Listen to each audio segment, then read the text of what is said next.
kiss you. Thanks, Joe. Yeah! You want to run or you want to duck down? You want to duck, just go over and get onto the bench and stay there. You play to win the game. My message for the fans, we're all frustrated with where we are right now.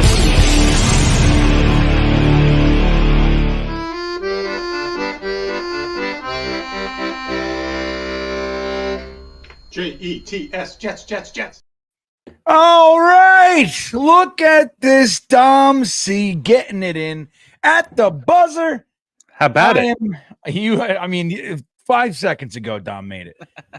So here we are, everybody. Welcome to the Thursday Thick of It, where we watch Thursday night football, do a little game call, and talk about all things New York Jets. I'm GreenBean. I'm happy that you are with us tonight. An exciting week.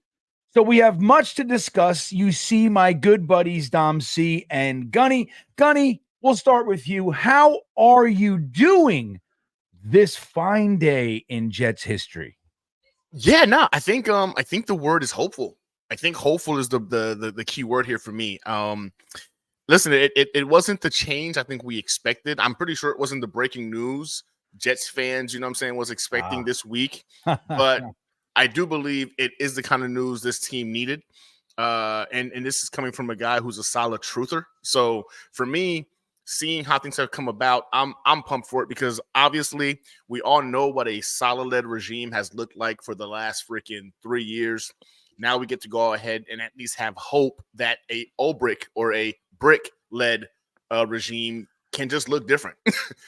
So I'm hopeful. I'm feeling very, very hopeful is the word for me for this week. I like that word. That's a good word for me. I will jump right on it. And Dom C, let's see how Dom's doing. Dom's been rushing around. So are you settled? How you feeling, man?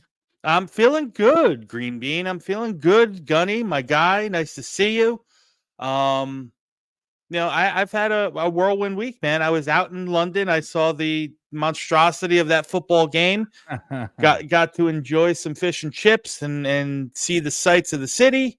Great experience. And now I can mark something on my bucket list that a lot of people never get the chance to do. And I can say I saw the last game for Robert Saleh as the head coach of the New York Jets live and in person. Yeah, that's a pretty cool thing to say. Because it depends on how the season goes. After you might be saying you were there at the game that everything turned around. That's right. What I mean? Let's hope. Let's tell a Gunny. He's hopeful. So there you go. Now we have some breaking-esque news. So we'll just start with that before I jump in and say hello to everybody. Devontae? No. Oh. Breaking news nonetheless. So we'll do this. I'm going to throw this up here. Let me see here as well. I think this is it. Yep, there it is. I don't know why it's the page. I wanted to do the clip. But anyway, it seems that Haason Reddick has been dropped by his agency. Now, we were hearing rumblings a few weeks back that Haason Reddick might be parting with his agency, and we thought maybe the agent was giving him bad advice. Well, the agency seems to be the ones that are saying Haason Reddick has been dug in. So thank you to Junio Rudy. CAA parted ways with Reddick, not the other way around. Was told when Reddick's holdout began that he made the decision not to report to the Jets himself. It was not advice from his reps. Wow. So amazing. So it turns out we thought he was just getting bad advice, which can happen. We've seen it before with agents, but it turns out he's just a piece of shit. So Gunny, he's just a bum. What? I mean, that's kind of surprising, right? He's just an asshole. So, Gunny, what are your thoughts? I'll drop the main thing so we can see your face. What are your thoughts? And then we'll go around and kind of see how we're processing this. Let us know your comments in the chat as well. I'm gonna pull some up and see how you guys feel. But Gunny, we'll start with you. What do you make of this? Yeah, no, I think we owe Joe Douglas an apology. I do believe this kind of like fortifies the fact that there was a handshake agreement or a man-to-man conversation that took place that said that, you know what, when you get into the building, we're going to go ahead and work on either getting you that extension or we'll work on it, you know, in season, whatever it was. I think this kind of validates the Joe Douglas stance on why they brought him in, why he thought he was worth a 3rd-round pick, potentially a 2nd-round pick. When your own agency is saying, you know what, we're done with your nonsense. This is dumb. This is career suicide. We're going to walk away because we already know your career is over.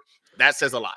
That says a lot. And for me, it just, I've been adamant about saying this. Listen, if you look at it's not solid. If you look at freaking Reddick's tape last season towards the back, it started to decline. It didn't look good. The majority of his freaking sacks came against freaking bottom tier teams that had offensive line issues. When it came to any average or above average team, he struggled mightily. And he was non-existent the last like 5 games of the season when it mattered most. I think Reddick knows that he's probably lost a step or lost the it factor. And he's hoping that someone's foolish enough to go ahead and throw him the bag based off of his resume, because he might not have any more production left.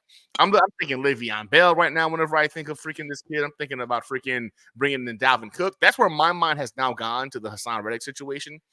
And this today with his agency saying, man, we're done with it. You've embarrassed us as well as yourself, says a lot. And again, I think some of us might owe freaking Joe Douglas an apology because it's obvious that Reddick went AWOL in terms of how to operate and handle this whole situation. Yeah, I mean, we'll owe him an apology if he ever shows up again. Right now, he's on milk cartons, as is being said by Jay-Z. I thought, is it Jay-Z? Who's saying it in the chat? I lost. Somebody said it. There it is. Joe S. said JD's on milk cartons. Nobody knows where he is, so we don't know. He could be kicking back. He could be in prison. We have no idea what JD's doing right now. The Devontae Adams stuff. That's what we like to believe, right? He's focused on that. Dom C, how did you? Now you just heard this news right now in live in real time. What do you make of it? And guys, I put a little poll up there. Let us know what you think. But Dom C, how is this one landed on you, buddy? It's a little strange, not gonna lie.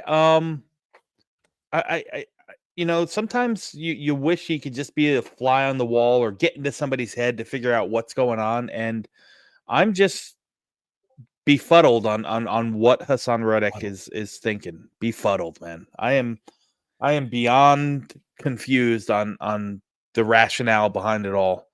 Again, he wasn't traded to, well, maybe that's not a bad example. I was gonna say he wasn't traded to like the Carolina Panthers, a team that had no hope. Right. You know, he was traded to dysfunction, but dysfunction with hope. Yeah, you know what I mean. We had this belief. I mean, the NFL gave us 37 primetime games in 6 weeks, so it's like, you know, I mean, there was a belief that this was going to be a pretty exciting team, and still might be, but. Like you said, right? This isn't like sending you to Siberia, sending you to the abyss. It's like, hey, dude, you could be a key contributor in a championship run here. Yeah. I'm curious to see how it all pans out. You know, at this point, I don't expect to ever see him don a green jersey. I'd welcome him in if he did, because, you know, listen, talent doesn't hurt. But you know, I just don't get it, man. I just do not understand what's going on. I mean, there's like there's planting your flag, and then there's this, right? Yeah. You know, standing on business is one thing, and then going complete. I don't know what's going on here in the chat. Going complete, you know, crazy town like Haason Reddick did is something a whole different. You know, a whole different level. I got nothing on it, man. I'm moving forward as if he's not part of this team. So, yeah, listen, man. Just so you guys know in the chat, racist stuff, political stuff, like this isn't the place for it. You want to go argue about that kind of shit? There's about 12 million places where that's the conversation. It's not here. This is a respite.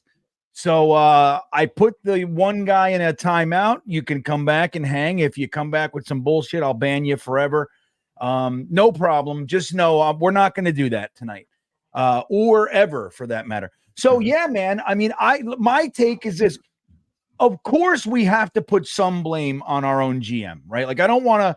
It's not like he's completely removed from any fault. At the same time, he does have a contract, right? You have a conversation with the agent, with the player, and he came here, he visited the facility, he got in front of the press, he said, I'm going to show up, I'm going to let my agent deal with all the money stuff. I just want to be here with the guys and the whole thing. And decided to renege. Like it doesn't even mean like what if they gave him a bump to 19 million, 20 million. It doesn't mean he was going to show up. So you just can't control if somebody's willing to completely forego almost $1 million a week. I mean, that in and of itself shows you the guy's not really thinking clearly. And now to find out that his agent is like, look, we can't even work with this guy. We have no idea what he's trying to accomplish here, so to speak. Not I'm making that part of it up, but just the overall messaging. What are you going to do? So like Gunny said, I think we might need JD an apology, not to remove any fault. Maybe you just don't change. You just don't trade for a guy who seems that disgruntled in the first place. Maybe that's what it is. Yeah. But I think it was a worthy swing. Like you got to take a swing at things, and you can't predict how somebody's going to go. But either way, the situation sucks. I'll end the poll real quick because I want to move on, and we'll talk about this kind of stuff throughout the night. But I want to get to some of the other exciting news. Let's see here. I'm going to end this one, see what you guys are thinking. The question was, does the news change your opinion of the Reddick holdout? The answer, yeah, Reddick is a POS, 86%. No, JD is a moron, 13%. So it seems like most people are leaning toward, hey, look, man, you can't control. If a guy's going to make bad decisions, like you can't do anything about it. Yeah, you can't fix stupid. You can't fix stupid. No, 100%. There it is. Well said. Well said. So JMG getting us started today. Seems like he might be a little bit, he might not agree with the Saleh firing. Says, what kind of spin are you going to feed us tonight? Woody is a genius. A-Rod is the greatest thing since sliced bread and needs no stinking offensive coordinator. Well, I don't think spin is needed. I think that we were all calling for change. I'll bring up some. Let me do this. I'm going to show you guys some stats. Okay, JMG, just so we can move forward on common ground and we're all even footing. Let's call it. Let me see here about what we're really looking at with the Saleh tenure here. So where is it? Where is it? There's the Todd Downing stuff. Okay, here it is. Hold on. Let me that wasn't it. Shit. Let me try to find it. I'm sorry. I should have this ready for you guys. I didn't know we were going to do it. Anyway, I don't know. I can't. Doesn't look like I can find it. But anyway, like we're talking about the most penalized team. We're 1-4 after buys and or long weeks. Like it's the same thing over and over and over. Now you can say that there's more issue than Robert Saleh alone, but he's the leader. He sets the tone. He's the head coach. And, we were all calling from last season. Like we talked about it ad nauseum. Hackett coming out and saying, we didn't know Breece Hall could be a weapon out of the backfield. Like late in the season, it's just silly stuff. And we all thought that maybe, look, if he's works well with Aaron Rodgers, he can be like a quasi quarterback coach and just kind of stay in that compartment, if you will, and let somebody else call the game. Let somebody else kind of put all the pieces together. So we got the Saleh thing out. He's the leader and there's no accountability. That's been the word of the season. And then you got the, again, all the things that I brought up, the penalties and all that kind of stuff. So you get a new head coach.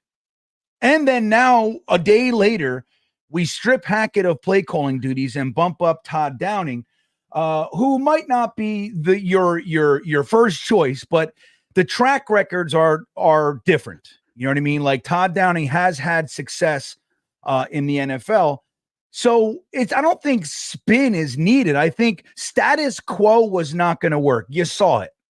And I do appreciate that the Jets didn't just wait it out and ride it out till the end of the season and blow the whole season, seeing clearly that it wasn't going to work. We've seen the press stay to Saleh like, well, what about discipline? What about holding guys accountable? And he has said publicly, I don't agree with that. I think, guys, these are grown men. They know they did something wrong. They don't need to be yelled at. They need to learn how to, they want to know how to fix it.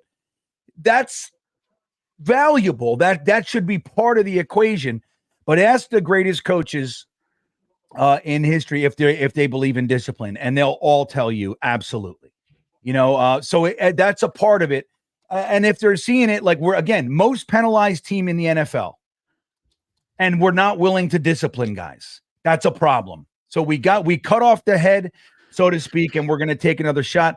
Dom, what do you think? I mean, is it are you excited about that? Do you feel like it was just kind of a move to make a move, or where do you see this kind of Saleh firing going? Is it a positive or negative? Listen, it's a double-edged sword for me. I think it's a move that was necessary. I just don't think that Saleh was the guy that was going to lead this team to the promised land. For many of the things that you already touched on, the undisciplined, the unpreparedness that this team came in with. I mean, I can't remember many games through the Saleh tenure where we weren't behind the 8 ball leading after the first quarter. I mean, that alone has, holds a lot of depth and weight. The double-edged sword of it for me is that this should have happened last offseason. If there was any kind of inkling or notion in, upper management's head that Saleh wasn't the guy that was, or if there's any questions, you can't just sit and wait. Now, I understand why you did. You only had 4 plays of Aaron Rodgers. Maybe you want to give him the benefit of the doubt, but it seems to me like the easier, softer, more dysfunctional the less dysfunctional landing would have been to do it in the offseason, to kind of just reset the entire offensive staff the way you wanted it, whether Rodgers liked it or not. And then, you have a whole offseason to build the install and to get things going in the right direction. I'm happy that it happened because I think it was necessary. Unfortunately, like I said, Robert Saleh, I liked. I just didn't like him as, our head coach. I just don't. Maybe he, turns around 5 years from now and becomes Pete Carroll and has a successful run as a head coach, and all the best to him. But I just wish it would have happened in a more timely fashion, a less dysfunctional manner. Well, right? Speaking of dysfunction, Alan, our good buddy Alan Dodes, thank you for the super chat, chimes in. He says, dysfunction with hope should replace all gas, no break as the team motto. That's right. What do you think of that, Gunny? I mean, how do you feel? You think they'll scrape off the all gas, no break and put up dysfunction with hope? How do you see this whole thing? I think Jets fans are a very fickle bunch. I really do. I look at this, man, and it, to me, it's I think it's kind of clear, right? Like, I think the majority of us knew something had to change. And this is why I've stated that I think New York Jets fans suffer from PTJD, right? Post-traumatic Jets disorder, because we're so erratic in regards to our behavior and our thought process. Like, we were calling for this man's job after he lost to the Broncos. We were calling for it. I swear 90% of Jets fans were just like, this is embarrassing. Yeah, Saw that he's putting out the same freaking thing. Enough is enough. Like, we were all on the same page. The Vikings game, again, that was on Aaron Rodgers. I don't think anybody's going to sit here and say, oh, no, like, it wasn't Rodgers' fault. Like, he played it. It was Rodgers' fault. We lost that game. Rodgers completes that pass to freaking Garrett Wilson. Game's over. But at the same token, Alan Lazard makes that catch and the game's over. Like, there's levels to this. So Rodgers doesn't get a pass. Like, I saw the first thing. He said, oh, was it Aaron? No, Rodgers cost these guys their job. Let's be honest. Rodgers cost Saleh his job. He didn't ask Woody to fire him. I don't believe that crap. But Rodgers not playing to a Rodgers-like level cost freaking Saleh his job. And it got Hackett demoted. Let's just be real. That's what it is. But let's not pretend like Saleh was the great freaking savior of this roster. We've seen this dude operate for several years now. We know what he's capable of and not capable of. People keep saying, like, when the defense is great. He did not come here to be the defensive coordinator. He Right. came here to be the freaking head coach. 20 and 36 tells you all you need to know. And we've given him a leash, a long leash to go ahead and get this figured out. Back-to-back games. Listen, here's a stat for you guys. Last year, we gave him a pass because Aaron Rodgers went down after 4 snaps. This year, we're 2-3. We've scored 93 points. Y'all want to guess what we were at this time last year?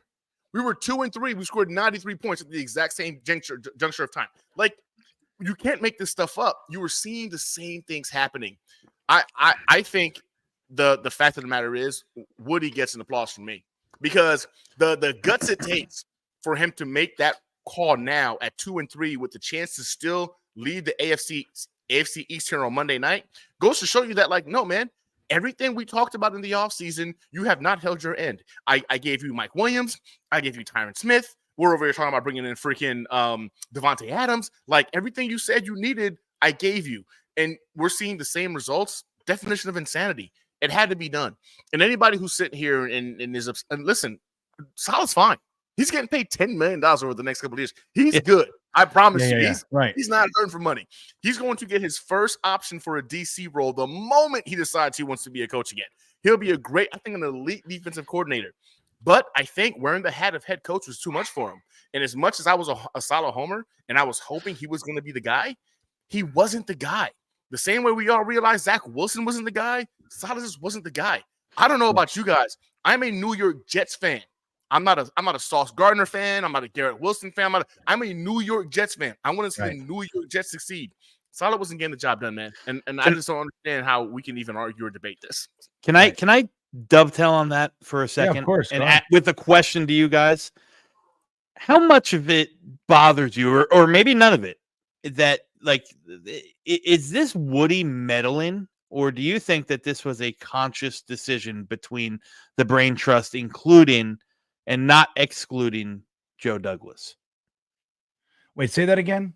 Do you think this is like, how do you feel about Woody being the one that's making this decision and kind of stepping in and kind of meddling? And is he, because the one thing that I don't know, and maybe it's been said and I'm just not familiar with it, or I'm not clear, it's not clear to me, is, was Joe Douglas involved in this decision?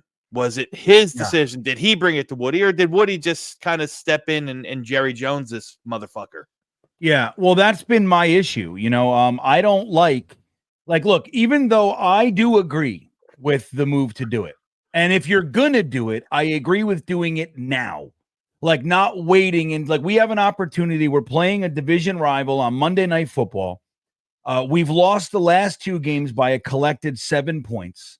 A total of 7 points. We had the ball in our hands the last play of the game, so we were close, right? If you think that this guy is he's just not moving the needle to get us to a place where we're confident that we're going to be able to win, it's just kind of this, worrying about the same issues over and over. I hope, we don't start slow this week. We're always playing from behind and all that kind of stuff. Do it now. And salvage the season. There are 12 games left. There's more left of the season than has been played. Do it. I understand them keeping him because, Aaron Rodgers came here because of the trust that was here. Take a shot. The problems didn't go away. That Denver game felt as though Zach Wilson was playing. It was the same feeling in the stadium. It was the same, man. I like them doing it, but the whole idea that Woody said it was my decision and mine alone, and we haven't even heard from Joe Douglas in all of this, that's a problem to me. We were supposed to have done away with the GM and coach being on even footing, and then, the GM reports to the owner. That they both report to the owner, that we're supposed to be now coach, GM, owner, which is the proper way to do it. Joe Douglas was not involved in this, at least as far as we know. There are people saying that Woody's deflecting for Joe Douglas because they were such good friends or whatever it may be, but I don't think we're that well thought out. I think Woody just stepped in and did it, and that's a problem for me. Gunny, how do you see it?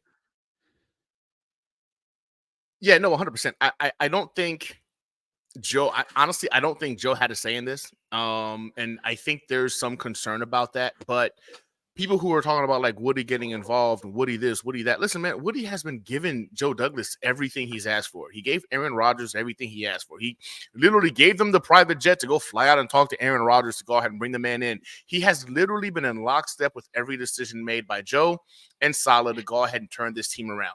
So I'm not going to be one of those guys who's crying because, oh no, Woody got involved. I do think in this situation, it was the final straw, though. I think he went out there to London. I think a lot of us can agree he had a lot of individual constituents and fellow billionaires that he probably got to rub elbows with when he was out there as the ambassador. And that was embarrassing, man. The product that we saw was very, very similar to what we saw last year, where we thought, hey, we don't have the offensive line, we don't have the quarterback. So it made sense.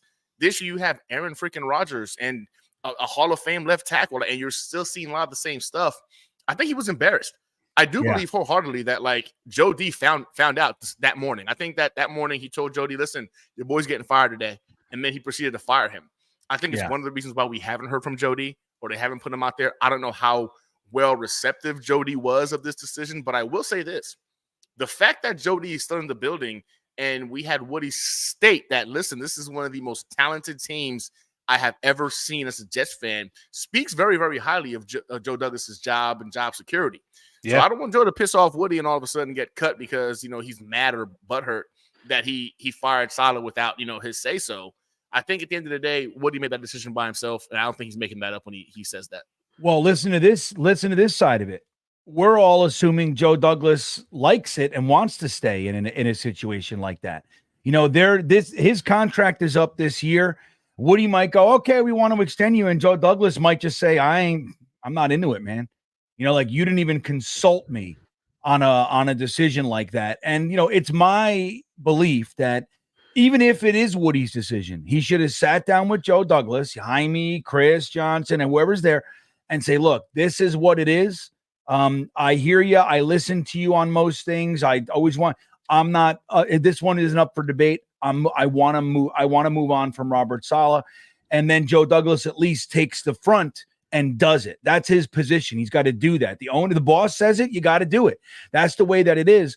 But steamrolling them, jumping over them, and then just kind of going and doing interviews, talking about Haason Reddick driving up 95 and all this weird shit that Woody Johnson does, wearing his Woody diamond necklace and all that kind of stuff. Joe Douglas might just say, you know what, like, yeah, exactly. This is the most talented roster in the 25 years that you've been an owner. I can do this shit anywhere and not deal with you. You know what I mean? Like I can go, there's going to be 4 or 5 open GM jobs probably this year. I'll go take one of them.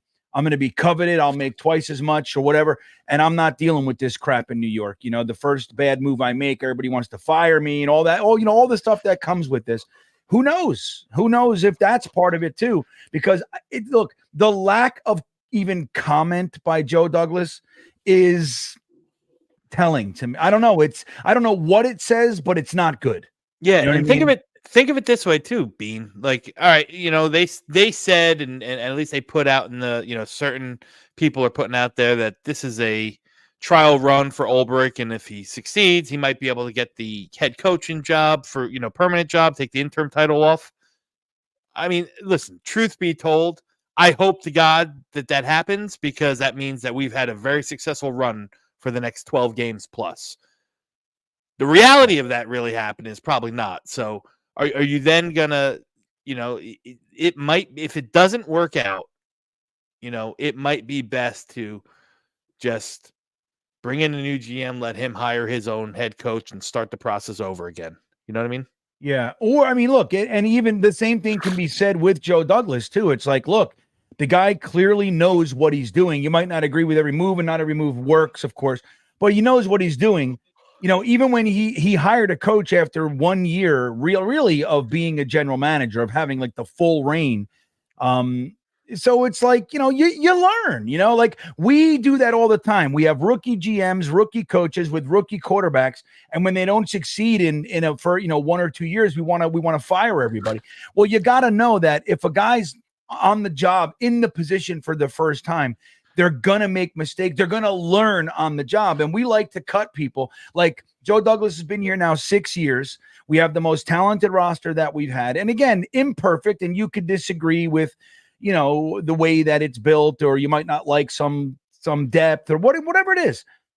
But the truth is again, the NFL gave us all those primetime games because they thought that we were going to be a competitive football team. That's why they do it. They don't want to put, watch Monday Night Football with a team blowing the other team out. That's boring. People turn it off, and at the half and all that stuff. So that tells you Vegas, the odds of winning the division, the way, like everybody saw this roster and believed in it. Everybody, yep. Okay, outside. Now, we're overly analytical and we're nuts and all that shit. So most Jets fans did. We had our critical, segment and faction. But overall, by and large, the NFL world thought the Jets were going to be competitive, and we are competitive. We don't look like we thought we'd look. We don't look as good. But let's not forget, it took us 9 weeks to get 11 touchdowns last year. We have 13, I think it is now. So in week 5. So excuse me, say what you want about our sloppiness and all that kind of stuff. We're still much, much better than we were. And even with the losses. So Joe S. talking about the players had no fear of losing their jobs. And that's what they're talking about with accountability. Like, again, like Robert Saleh said, what do you want me to do? Push-ups? Like, that's not what we're talking about. Like, that's peewee shit. That's what you do in high school. And that really agitated me too, the nonchalant approach he took trivializing that it. question. Yeah. And what made it worse was I was looking at Jets fans really going, they're like, what are you supposed to do? They're millionaires. He can't do anything. That you think freaking that would happen in a Bill Belichick ran freaking system? Nope. You think Pete Carroll has freaking players acting a fool and there's no accountability? Like the fact that he went to a peewee footballer or JV football like disciplinary action as like, what do you want me to do?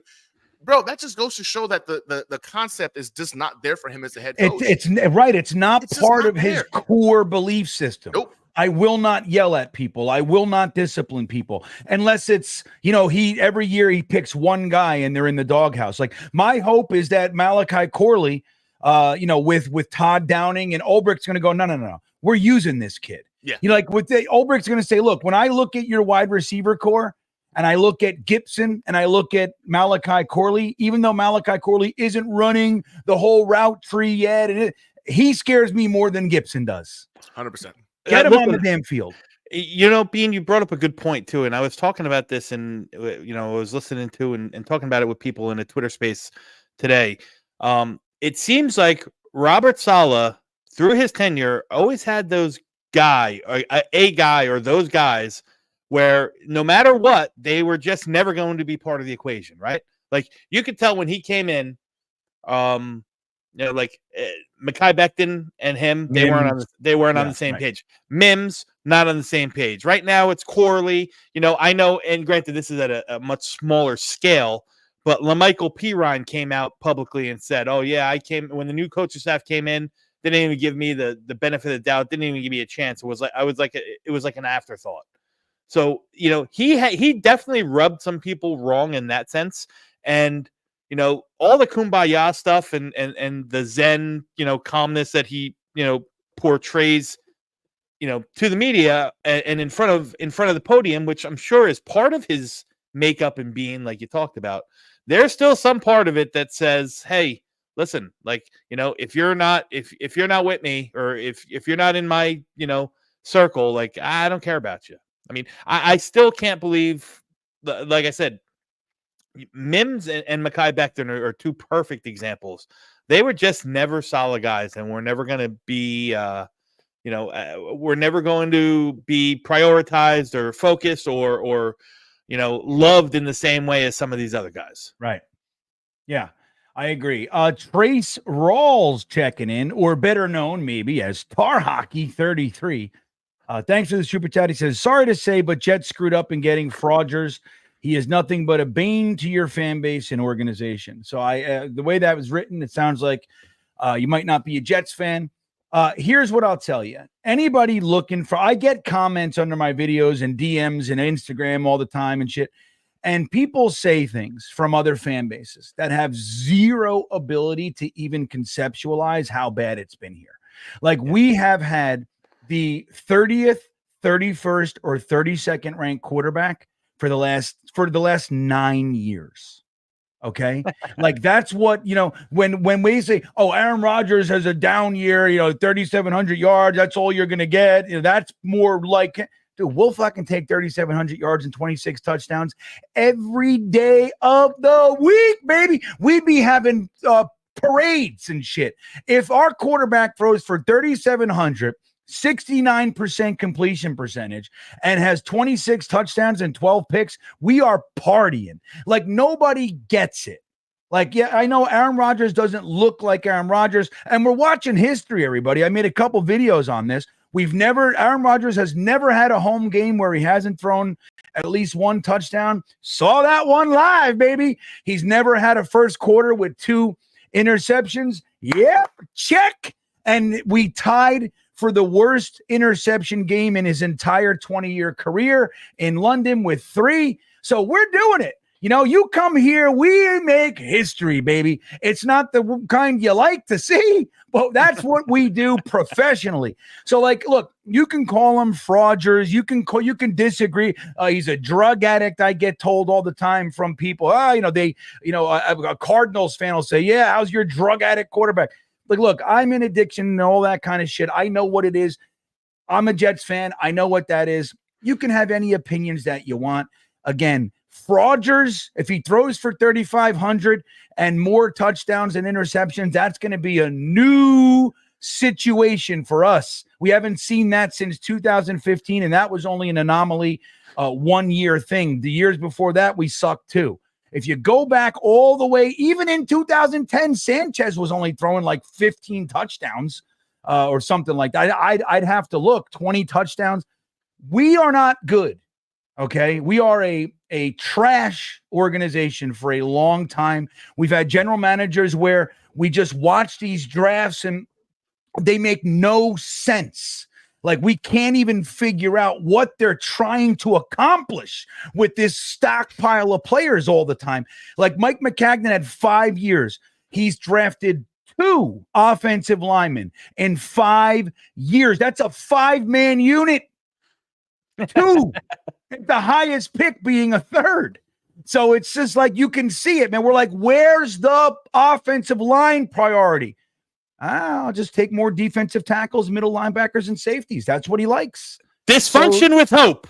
Dysfunction with hope, Alan does.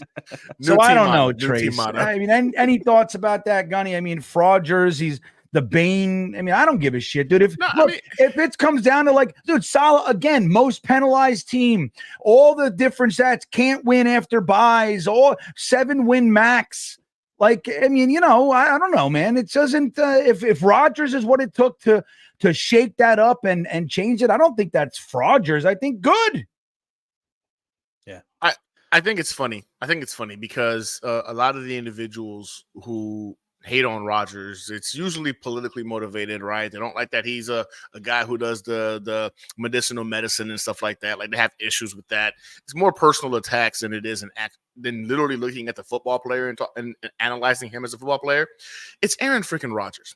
And again, I had no delusion that he was going to come in here and be MVP Aaron Rodgers at 39 years old.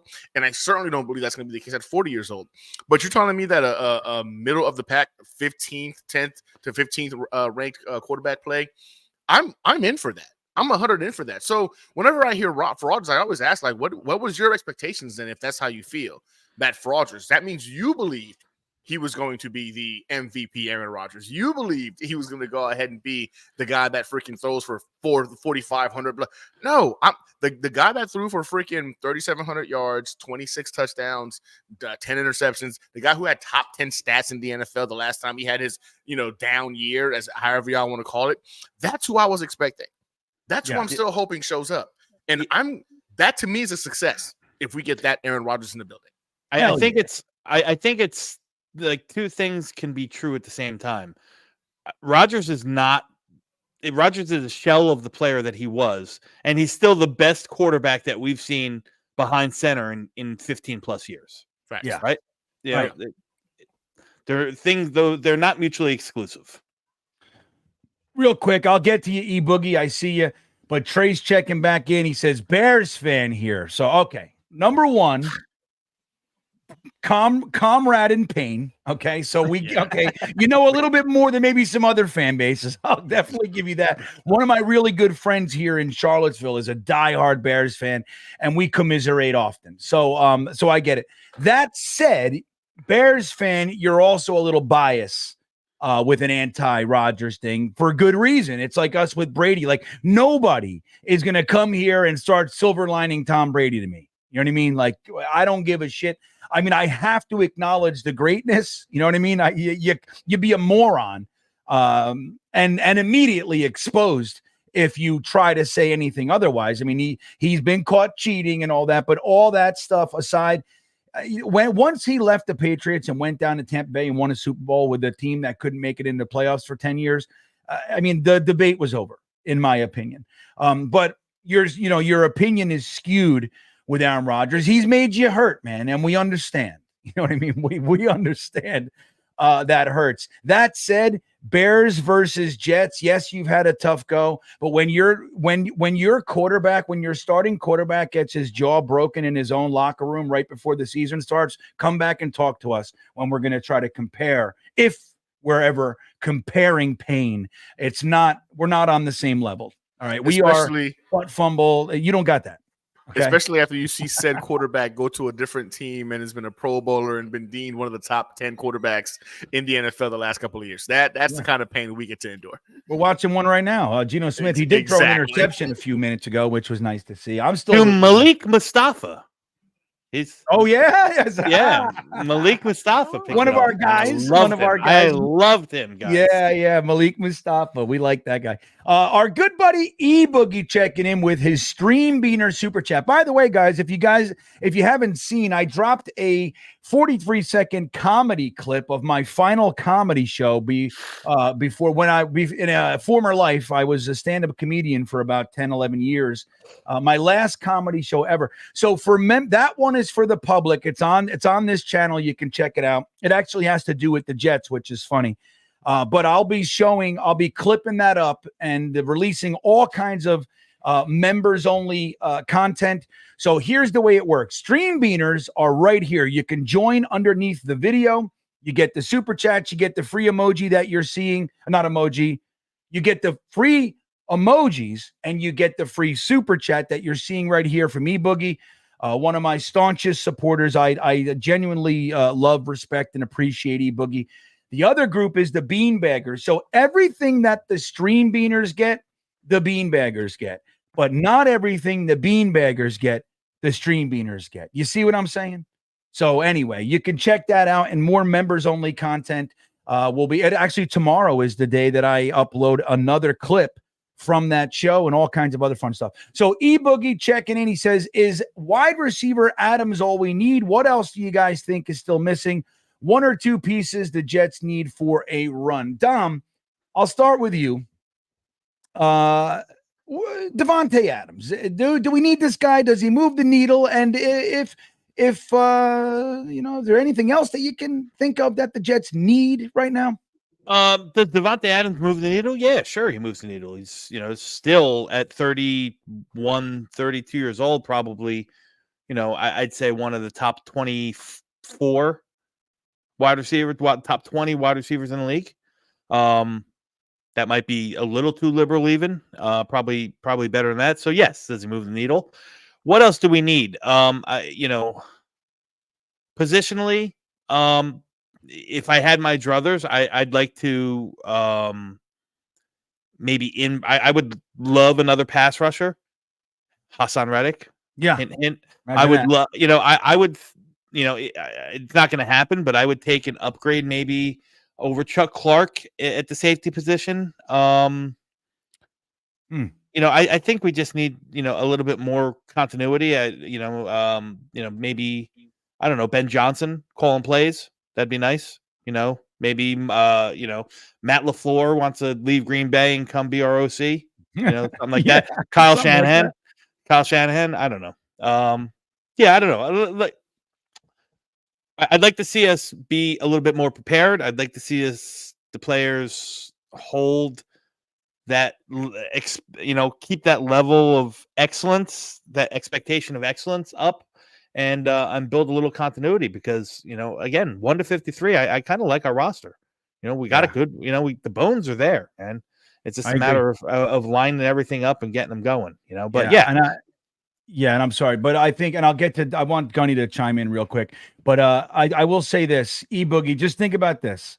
The 4 drops that Alan Lazard has, he's getting more of the passes because Aaron Rodgers feels very comfortable with him. They're on the same page, right? If those went to Davante Adams, those are 4 receptions. Likely, let's say 3 are receptions. That changes that, even just in that game alone, changes everything right there. So I think Adams it would be a fantastic addition to the team. Think about a top 3 and 11 personnel of Garrett Wilson, Mike Williams, and Davante Adams. Now we're talking. Gunny, what do you think? Anything else we need besides Davante Adams? Do you not want to see him come here? Where do you stand on this one?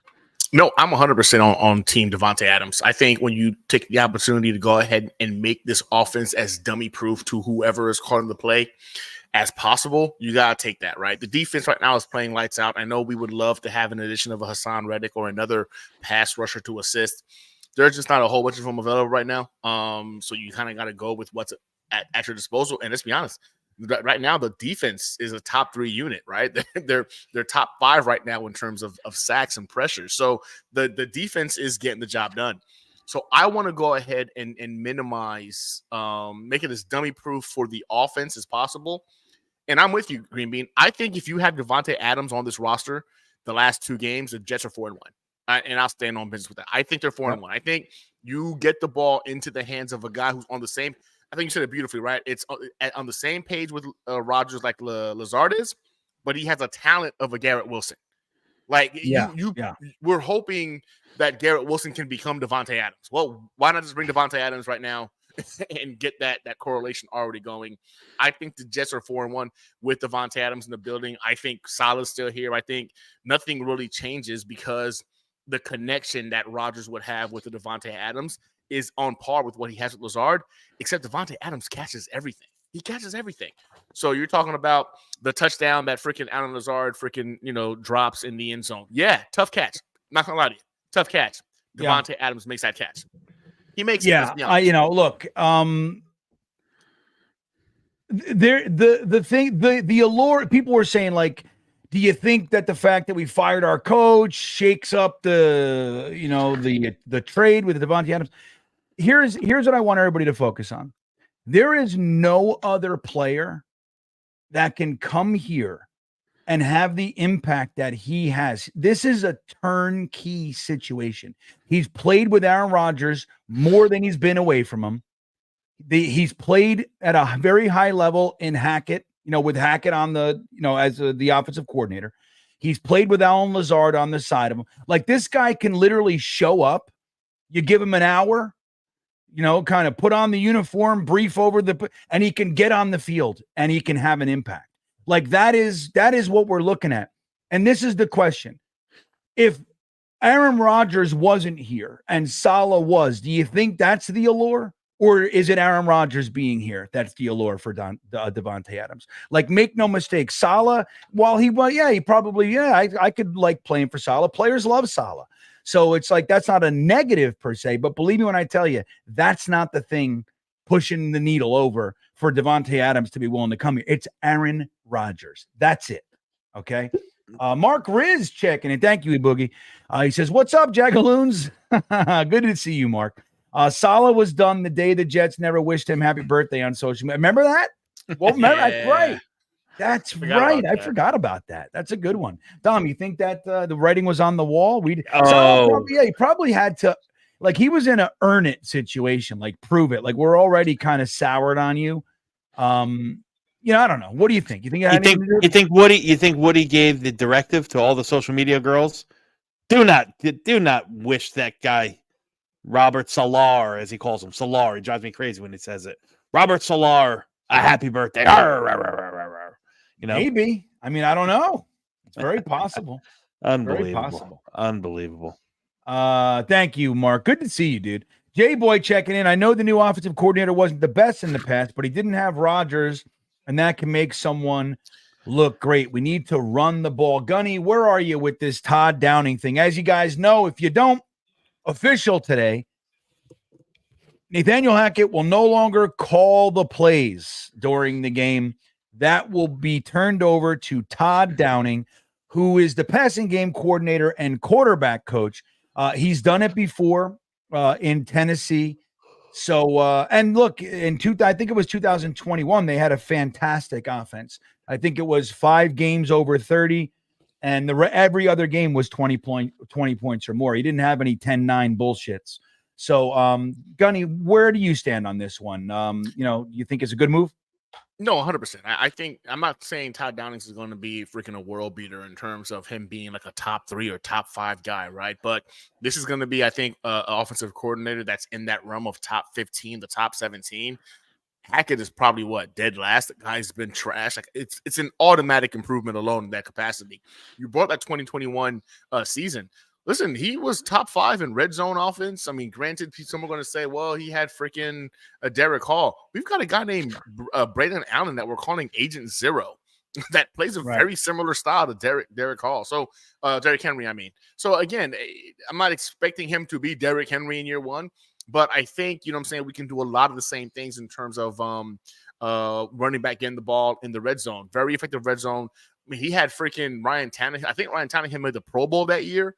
This is the guy who was discarded from the freaking Miami Dolphins and kind of rejuvenated his career. Now, some are going to say, well, the last time he got to call plays, he was trash, right? I think that was in 2022. But people keep forgetting, like, they also traded away A.J. Brown. You know what I'm saying? You add another year to Ryan Tannehill. Like, you trade away the best wide receiver you guys have. Everybody's a year older. It's going to change some of the dynamic of how you can go ahead and call plays, what's going to go ahead and pull defenses or respect of the defenses. So I like the move. I like it a lot. I think, one, it was necessary. Whenever we fired Salah, the first thing I said to myself was like, okay, when are we going to hear the announcement for Hackett? When it wasn't stated, it was kind of concerning, and it didn't really address the real problem in the room. But I think this way of us bringing up Downing right now, we're talking about the worst offensive coordinator in the game right now in Hackett. The worst. Downing is an upgrade by every metric if you want to go ahead and compare, apples to apples. Like, no, you're not getting a world beater. I don't think we're getting a world beater in terms of going to be a high-flying offense. But I think we're going to have a competent offense that can potentially put up 20-plus points a game. I think you're going to go ahead and see a lot of that. So I'm excited about the move for Downing, man. I think it's going to go ahead and reap huge dividends in terms of going away from Hackett. Well, and here's the thing. We heard there was a comment from a player that said that Hackett was the least confident OC that he'd ever played for. Yeah. Right. So that kind of thing. And we know we have these issues with like the clock and all that. Aaron Rodgers is changing plays constantly and all that shit. That alone can have an impact. Just somebody with some conviction. Here's what we're doing, No like, oh, should I do this? Should I do that? What do you think? Blah, blah, blah. Well, whatever that might look like. That in itself could have an impact on. Yeah, listen, Downing might be the biggest bag of shit, in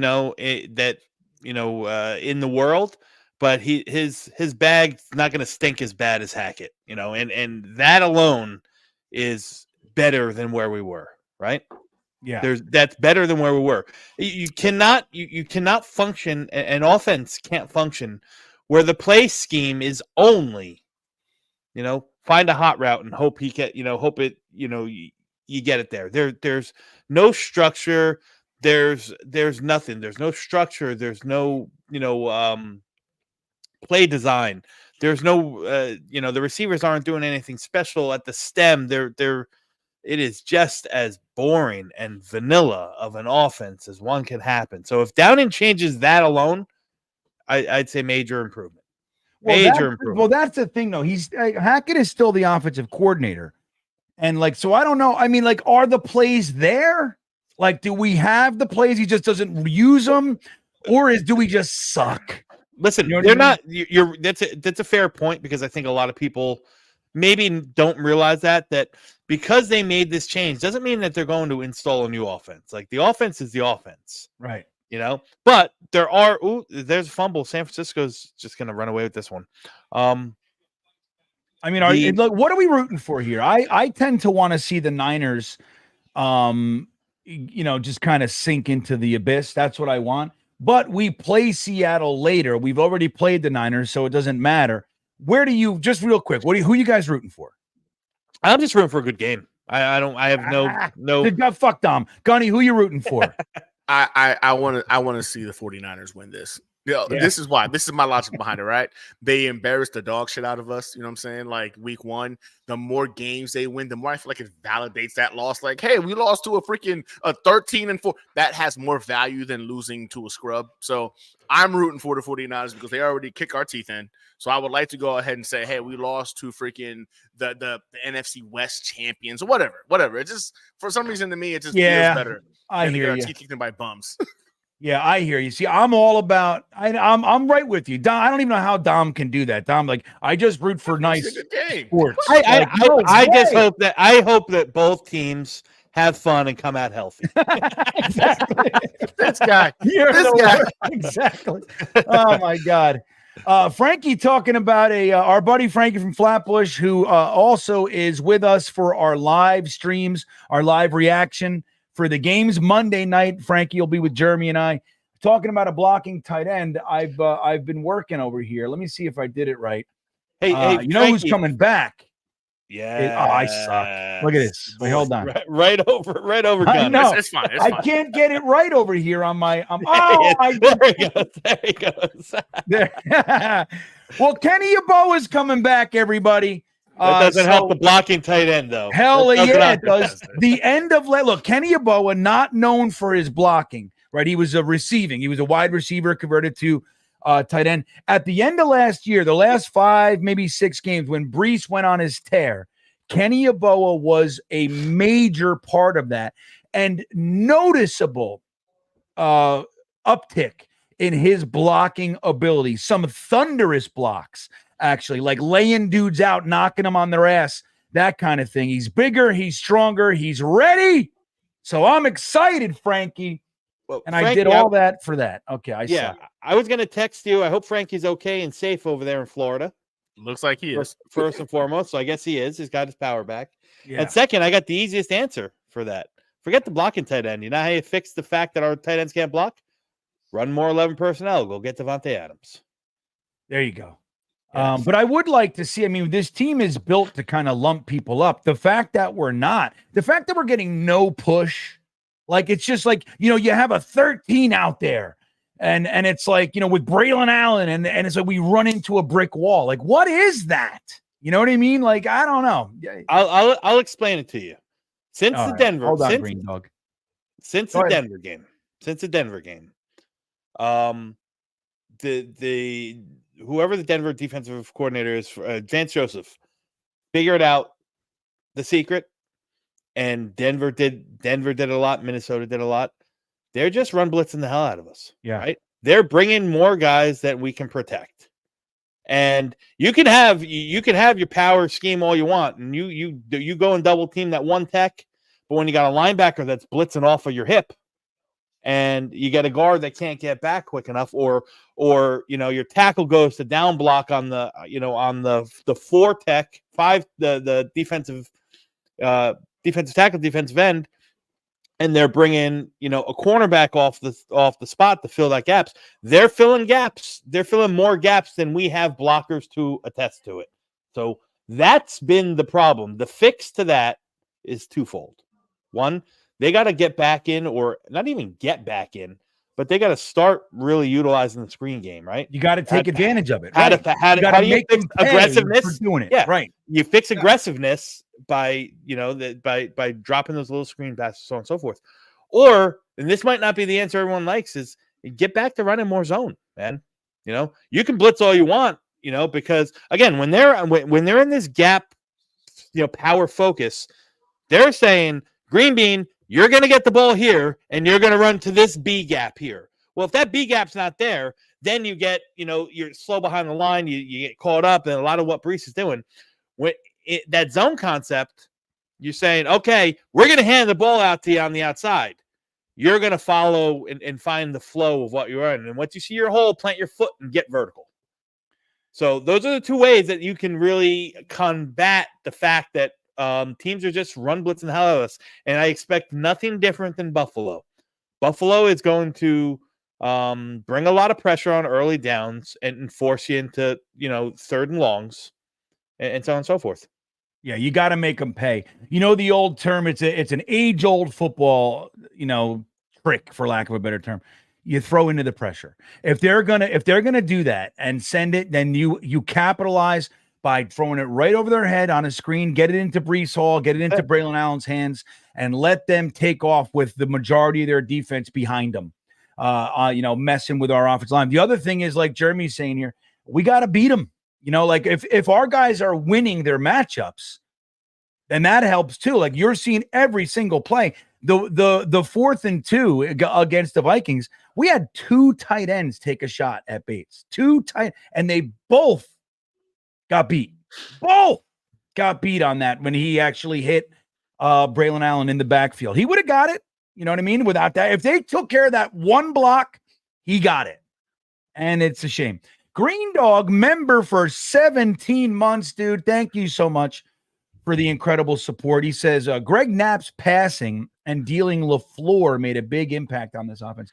Let me tell you something, man. Back then, and Dom and I did it together because we would go into the Beanbagger Wednesday night meeting sometimes. When we were looking at LaFleur's offense, he was not doing a terrible job. Like his schemes were pretty nice a lot of the times. Mm-hmm. Now, his ability, his situational game awareness was something that infuriated me. Like what's happening in the game, you got to adjust. And he didn't seem to be able to do that. Like that awareness of what's happening now, but dude, there were guys open almost every single play. And our quarterback situation at the time really was the issue. Obviously, offensive line as well, but there were plenty of plays. There was more than enough time. Guys are wide open, and we just couldn't hit them. And it sucked that, to see LaFleur go, his problem too was that he wasn't really like a developer. He didn't really have that rapport building aspect. So I get it, but it's a shame when you have a pretty good offensive mind in the house and you got to let him go. Because of all the bullshit going on. So I'm with you, man. Gunny, what did you think about, obviously Knapp was the biggest thing because he was here. Yeah. He was the guy that made it okay to have a rookie offensive coordinator.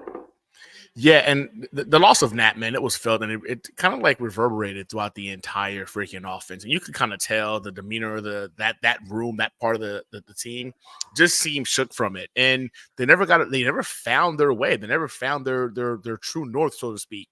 But in terms of the loss of a Mike LaFleur, I'm with you, man. I think LaFleur with this personnel group, with this team, would be creating some creative. It will be much different football. Like it will be what we're seeing right now on most NFL teams. Because I said the other day, man, watching the freaking the Chiefs game, and I sat there and I'm like, I watched these NFL teams play offense, and I have no clue what I'm looking at when I watch the Jets play offense. It's just it's frustrating. Right. I don't know what you're doing. Yeah, I think LaFleur would have gone ahead and fixed that. I think better personnel, given him more opportunity for him to grow. I mean, he was a rookie offensive coordinator. I think he was, again, you said it beautifully. When we went back and watched the tape and we're all like understand what we're looking at, I was like, man, this guy's everybody seems open every time he calls a play, but quarterback couldn't see it. Offensive line was horrible. I think he was a scapegoat. I also think Solid didn't want to do that. I think Solid to this day. No, he was good best friends with him. Yeah. You know what I mean? He's best friends with his older brother. That was a tough one. Yeah. That was a tough one. I mean, dude, there were times literally Dom and I were watching film together and going, yeah, man. Like everybody play design is not the problem. Nope, it wasn't. And the best part of LaFleur was when he would that one game, I think it was Cleveland or not, where Elijah Moore must have ran about 26.2 miles in orbit motion. Yeah. Screw. We're not going to throw you the ball, but go ahead and you run around the field. Elijah Moore said, "You suck" in practice. Yep. Palacard checking in. He says, worried about too many changes going into Monday Night Football. Well, just quickly, and I'll turn it over to you, Dom. I want to get your thoughts on this quickly. But I don't think so. I mean, it's not like complete shifting. Like we removed the coach, kept a guy who's been here. He's one of the leaders already. He just bumps up. And then just taking play calling duties from a guy who's been on the staff for the last couple of years.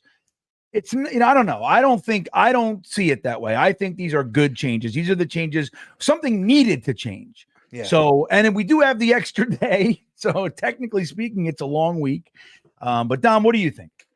No, like I said before, I think the change was necessary. I think it's positive in that sense. I wish it happened earlier, as in the offseason, but it didn't. And at least we just didn't, twiddle our thumbs and say, "Oh, should we or shouldn't we?" for another, 4 or 5 weeks before the season's really out of reach. But listen, if I'll say if there's anything positive to say about leading into Monday Night Football with all this turmoil with the Jets, is 2 things. One, teams usually respond very, very well to an interim coach, right? They want to prove a point. It brings together, some sort of deeper camaraderie or unity. They got to win one for the old guy. They got to win one for the new guy. So, I expect this team to be at like peak performance in that sense, like real razor sharp focused. And 2, not going to lie and not going to feel bad about it either. It doesn't hurt that we're probably facing Buffalo when they are as banged up can be. Yeah, I mean, who knows what's going on with Josh Allen? Let me tell you something. He's on the injury report with an ankle and a wrist or some shit. Yeah, it should be his brain. Bull crap. He was out. Yeah, knocked out. Did y'all watch his press conference when they were asking him about like what happened during the injury? Well, I read something that said that his response was, "Well, listen, I don't control what they said. I could go back out, and I went back out." Yeah, it just seemed like a lot of like pushing blame. He's like, "It wasn't on me. I was told I was clear. I went out there." It was, you can tell like he was uncomfortable with the question, and he made sure I was told by them I was good, so I went back out there. So this isn't on me. Yeah. Well, right now it looks like more than likely. Obviously, it's only Thursday, so there's still Friday, Saturday, Sunday before Monday's game. But as of right now, it looks like James Cook won't be in. It also looks like Ed Oliver won't be in. Yeah. And Khalil Shakir is a dang coin flip right now. They do get back Curtis Samuel, but Mac Hollins has not practiced all week either. So they could have a wide receiver, combination of Marquise Valdez-Scantling, Curtis Samuel, and Keon Coleman, and that's it. They're going to have to bring guys up off the practice squad, so on and so forth. Forget about the rest of the injuries that they've already accumulated throughout the year, the Matt Milanos and so on and so forth. This could be, the most opportune time to get this Buffalo team, when they're at their lowest. Now, some people say, no, I want to beat the best when they are the best. I don't. I just like W's, Right. I don't care. I don't care. I don't. The win-loss column will look the same no matter what. I don't care. I don't care if you're missing your quarterback. Sorry, we've done it. If you happen to be missing four of your best players, sorry. Don't care. That's it. Hello. We show up to plenty of games at 30% strength. Von Miller too. Somebody said that. I forgot. Von Miller's out. He's suspended. That's right. Good. I remember Dolphins fans telling us last year, when our quarterback were absolutely trashed and the defense, Brody was lighting it up on us, that our quarterback can't play cornerback.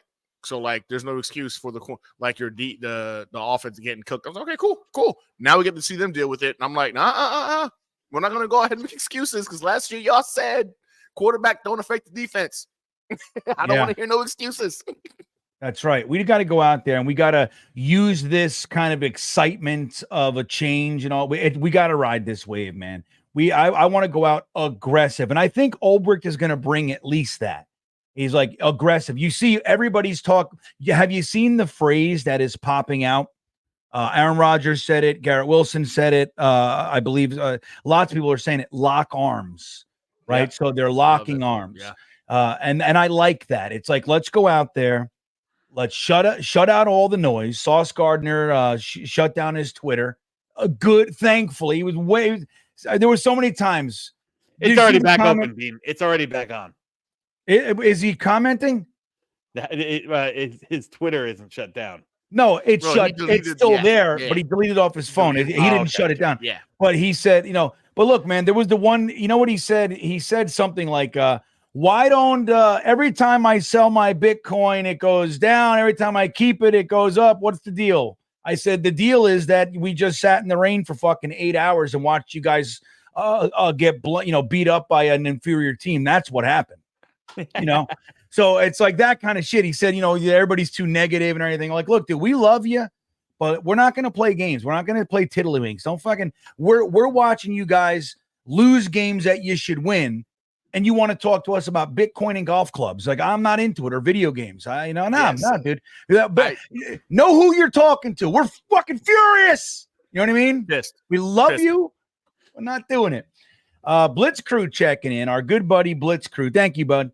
He says, betting the O-line will be better without having to audible out of every play. At least that's what I'm hoping. Dom, what do you think? You think kind of setting up at the line, then we don't have cadence issues that Salah said was a big problem. All that kind of shit. How do you see that? I mean, audibles, I think, are fine, but you think the O-line will come out better because of this kind of settling things down, Todd Downing impact, so to speak? Well, listen, I mean, I think there's a lot of context to that, to Blitz Crew's super chat here. You got to remember, when we were young and we're playing, PAL Panther football, you used to come in and they used to say, whatever, 133 buck sweep, on one, ready, break. And that was play. And that's what you ran. The context of these NFL plays, they get 2 or 3 calls right off the get. And especially with Rodgers at the helm, he's going to look and settle and choose and make his, do his hand motions, get everything adjusted. So I don't know how much it's like this change necessarily fixes that. What I think is, I think the change to Ulbrich, I think his effect on the offense is maybe he tells Todd Downing, hey, get up to the line and shove it right down their freaking throats. For 4 yards of play. I don't care if Braylon Allen has 60 carries for 240 yards, 4 yards a clip. That's all I want. You know what I mean? I think that's going to have the effect. And again, once we're not playing in a negative play script, I think things can change. So what do you need to do to get into a positive play script? You got to get a lead, something that the Jets haven't played with. So. Only once, and we saw a 2-score lead that was still being talked about. That's 3 weeks ago. We're still talking about the push hug, let's call it. That'll live in infamy forever. That was the moment Aaron Rodgers hates Robert Saleh. Where'd Dom go? But yeah, Blitz Crew. I don't know. I think we're good. But I look, the offensive line. I think the key thing about seeing the offensive line play better together is that we have to have an offensive line that plays together for an extended period of time. We don't see that. Even this one, Morgan Moses already sat down and we had Olu Fashanu come in. So it's like the Jets have not had 5 starting offensive linemen play for a full season I can't even remember. It's got to be 2015, 2016. Mangold got hurt 2016, I think. So it's like, I don't know. I mean, that's going to be the thing. They need to play together, man, for a little while. But I think people keep forgetting that before these last 2 games, the Jets' offensive line was a top 3 unit, literally graded out as a top 3 unit in the league. Morgan Moses goes out, like you just brought up, like, boom, it falls apart. You got Olu Fashanu, who's a left tackle, rookie left tackle, mind you, playing right tackle. He hasn't looked good. I went back and I corrected myself. He really didn't look good the last couple of games. But I think the fact of the matter is the communication piece is so important when you're facing the number 1 and number 2 highest blitzing teams in the NFL. Oh, they also happen to be freaking number 1 and number 3 in terms of overall defense. Like, that matters. Like, you take it into consideration. Even against the 49ers, they graded out really well as an offensive line. So, again, I think the offensive line definitively does get better. I think the play calling is going to help a lot. But I think the most important component is Morgan Moses is back. He's been practicing 40 this week. We get him back into the lineup as well, get these guys like realigned, get that chi going. I think we'll see better performance from this offensive line. Yeah, I'm right there. Francois checking in. Sup, GreenBean, been busy. What's your solid firing take? Well, we've been talking about it a little bit. Don't forget, guys, we also another bit of news today. Haason Reddick's agency let him go. So they said, look, we're not the ones that told him to not to report. That's all him. So, and we heard rumblings that, maybe Haason Reddick had moved on from his agency. We thought it was the agent that was behind all this madness. Turns out it's him. And they basically thrown in the towel and said, look, we can't work with him. There's nothing there. He doesn't want to show up. He wants to sit home and eat Doritos and cheese doodles. I mean, I don't know. But as far as the Saleh firing take, I think it's a good move. Saleh has rubbed me. Like, again, let's just talk about, I'll bring up another example of something that rubs me with Robert Saleh. I'm a firm believer that the work of a head coach is not only before the game. It's not just dealing with the refs. Like, when there's things happening, like your plan isn't working, you work during the game. We've never seen Robert Saleh walk over to the offensive staff or even talking on the headset, doing shit. We just never see it. Robert Saleh, when things are going poorly, stands there and does nothing. When things are going well, he needs to have a get-back coach. He needs somebody to pull on his pants because he's like, dude, can we cut the shit? You talk about grown men. They're grown men. Well, you're a grown man. You got a 4-foot white fucking stripe on the side of the field. You're not supposed to go past it. How about you just do that and not pay a guy that you push away anyway? You know what I mean? Like, it's just a silly, gimmicky kind of novelty that bothers me. Like, I want to see my coaches working, like, during the game. Adam Gase used to sit on the bench by himself. Like, why can't we get a coach that's over there with his players or with his coaches, like, saying, this isn't working, do that, blah, blah, blah, blah, blah. Yes, he's the head coach. You want your coordinators. But if the coordinator has a plan and it's not working, the head coach's job mid-game is to discuss that, change it, work on it. And we don't see that with Robert Saleh. So I'm not an anti-Saleh guy per se. I had hope. He wasn't my guy in the beginning, but he has a lot of redeeming qualities. I don't know. I just think, look, it wasn't working. We're never ready for games. We're always slow starting. We do great things at the half and we come back, but that's not the way to do it, man. And I think if you're going to make the change, now's the time to do it. Salvage the season and go from there. So that's my overall take. Ryan King checking in. Hey guys, love the show. Hit those milk thumbs. So here's what we got. We have currently just under 300 people in. We went down a little bit the last 5 minutes. 272 in here. We got 139 milk thumbs. If you haven't smashed that like button, go ahead and do it right now. It is greatly appreciated. Let's see if we can get us up to 200. Let's see if we can do it. I know we can. We also have, let's see here, how many? We also have 176 listening on Twitter or watching on Twitter. What do you say you give a follow? Huh? What do you say? I get very few follows. I get up to like 300, 400 on Twitter, and nobody follows. Why is that, Dom? You're a Twitter guy. Why? If you're watching, so why don't you hit the follow button? Is it hard? I don't know. Yeah, I don't know. I don't watch. I don't watch a lot of videos on Twitter, so I don't know. But I would assume you do. Does it show up like a space? Yeah, it shows up. It shows up, I think, just like you're watching it here on YouTube, just on Twitter. Yeah, on Twitter. So what pops up is everybody who already follows you on Twitter gets it, and it gets pops notification up in that you're on. Yeah. Oh, so I don't know if it pops up. Followed. Yeah, people that see it on Twitter already follow you. I don't know if Twitter pushes it out to individuals who don't follow you. That'll explain it. I've only ever seen individuals who already follow me see that particular That'll do it. Like, dude, we did. We already follow you, man. Like, there's nobody there that doesn't follow. Okay. There's nobody left. There's nobody left. All right, I get it. But hey, I want to real quick, Bean. I want to today. Real quick, if you don't mind, I'd like to shout out Mojo Jets here in the chat. I'm on the train with my wife in London, and this guy looks at me and he's like, "Hey, you look a lot like Dom C." And I said, "Well, I am." And he's just another Jet fan there to enjoy the game.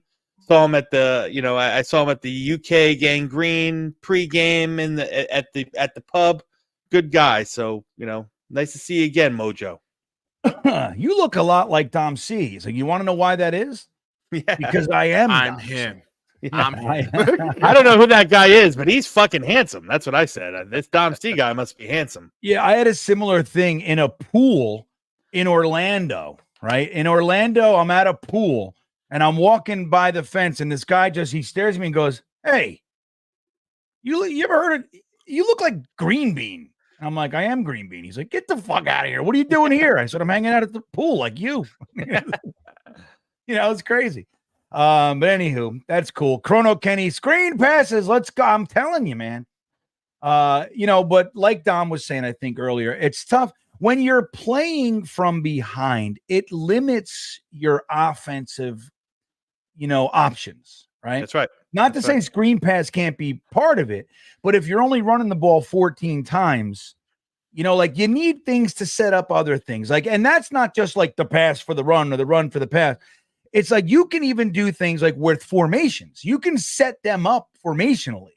But if nothing's working, you know what I mean? Like it just limits your ability to be creative.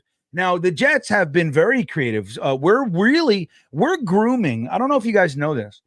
We're grooming a wide receiver that has amazing ability to impact the game. His name is Solomon Thomas. So we are taking defensive tackles and making them wide receiver. What do you think of that? Come on, man. Come on, the Chrono. Kenny, come on. Who needs Malachi Corley, man? When you have Devontae Adams. When you have Solly Thomas. Right. We got Solomon Thomas, everybody. Brian Bogan checking in. What's up, buddy? He's off topic, but thoughts on bringing CJ on as a linebacker coach after retiring. He's had a big part in developing Quincy, and Sherwood would love that to continue. I mean, I'm all for it. I think CJ Mosley's a fantastic guy to have around the team, whether or not he can actually coach. I mean, impact or would want to coach. Or would want to. Don't forget, man, like these guys are making $15-20 million a year. Coaches, they're not making that. So they got to really want to do it, to to sign on as a coach. I think short answer is I'd love it, Gunny, but I don't know. Like if this regime stays around, Ruttenberg's doing a damn good job too. As far as when you look at our linebacker, the Sherwoods, the CJ, the Quincy Williams of the world.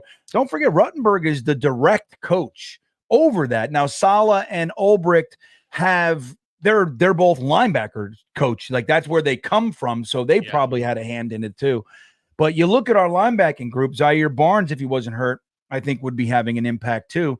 But he's done a good job. So I don't know if you want to supplant maybe assistant linebackers coach for $50 a week. I mean, I don't know. I don't know what it is.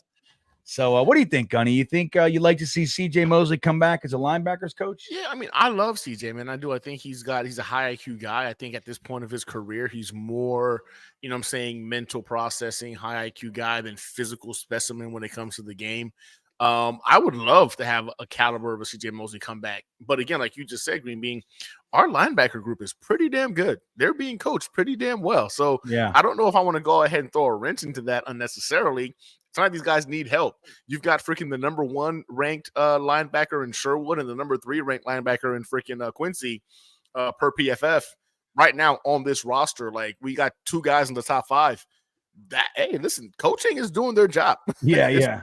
So I don't want to go ahead and mess with that. But if you're talking about like in the future, when CJ throws it, like, decides to retire or whatnot, and you're bringing in somebody, heck yeah, I could see him being a linebacker coach. But like these guys just said, he's got to want to do it, because that's a whole other layer of dedication and time commitment for not as much money as he's making right now as a linebacker too. Yeah. Like that, that's the old saying, Brian. It's if it ain't broke, don't fix it. But I do like the idea, like, of keeping a guy like CJ Mosley around. I had long hopes that Nick Mangold would be an offensive line coach here. Same like here. That seems like a no-brainer. He is an offensive line coach. He's not here, high school assistant offensive line coach at Del Barton here in Morristown. That's right by Florham Park. I used to drive by that creaky wooden sign all the time. You remember? You know the one, Dom? Yeah, I know it well. I know it well. Yeah. So, Andrew, well, thank you, Andrew. I appreciate that. Boba Jet checking in. GreenBean, Dom C, and Gunny. Semper Fi, Guns. There you go, Gunny. I think firing and Downing calling plays are both the right move. Reddick is an idiot. Let's get this W. Amen. Right, Gunny? I mean, what are you going to say other than that? I mean, something needed to happen, right? Do you think there's any downside to all this? No, there isn't. If we're being honest, right? Like, I think the biggest concern for most individuals is that it happened when the Jets are 2-3, about to go ahead and go up against the division rival Buffalo Bills with a chance to take the AFC East lead. I think the concern was the timing of it. Not many people are questioning, like, oh, Saleh should have been the coach or not. It's when the firing happened. This is why I say, like, we're thinking like that because we're all so scared of it causing a ripple effect of being unprepared or whatever. We've seen this team show up now 2 weeks in a row unprepared, so it hasn't mattered. It really didn't matter if Saleh was going to be the coach. They would have showed up there against Buffalo, probably unprepared. Defense would look great. Offense would have probably looked similar. I know there's some stuff that came out that said that he was going to demote Hackett.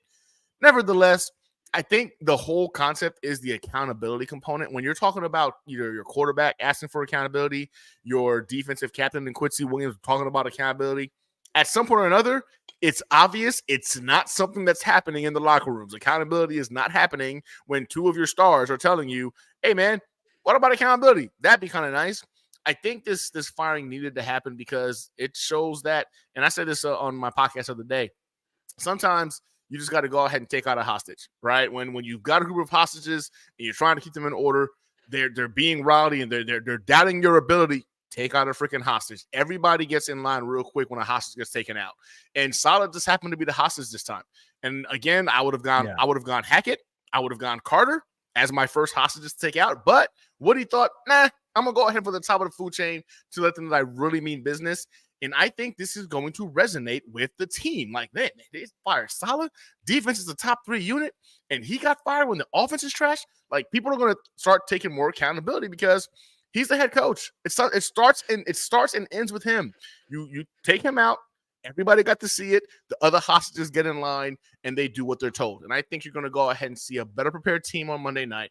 I'm looking forward to seeing it myself personally. So, yes, at first it sucked because you're like, man, right now, before the freaking Bills game, but in actuality, we're trying to get to the playoffs and actually contend. Is anybody going to sit here and argue and believe they were going to be confident with an equal roster that Saleh was going to be the guy that's going to be able to outcoach anybody in the playoffs? I don't think we can honestly say yes. Yeah. And I'll show you guys real quick. I see like Infrared's in there talking about he's a Sherwood guy. He's been saying it the whole time. There's been a bunch of us. We've been talking about Sherwood. I remember last year I was saying Sherwood is going to have a big year, all this kind of shit. And people literally said, dude, Sherwood is a jag. I'm like, he's not. I'm telling you. You see, I got to proclaim my love to him and capture the moment, Dom. I was able to tell him how much we love him and how much I believe in him. And you know what he said to me? He said, I will not let you down. And he has. I think he also said, I will not miss a tackle, because I don't think he has many of those either. No, very few. Very few. Last year, no missed tackle. This year, a handful. And significantly increased duty because of the CJ Mosley injury, of course. But yeah, anyway, I wanted to show you guys that. I don't think we're talking enough about Jamie Sherwood. Two guys really that are on contracts. Jamie Sherwood and Brandon Eccles need to be part of this regime. Need to be part of this team. 100%. If you ask me, I agree. 100%. Think about it. Late round picks, both developed by this staff. Been here their whole career. Those are the types of guys, and their trajectory, it's been up, up, up. Sherwood now in a starting role. Absolutely, he's knocking it out of the park. Brandon Eccles might be the guy on the team that has the best nose for the ball. He just makes plays, man. We struggle with interceptions, not Eccles. Eccles comes in and he just knows how to do that.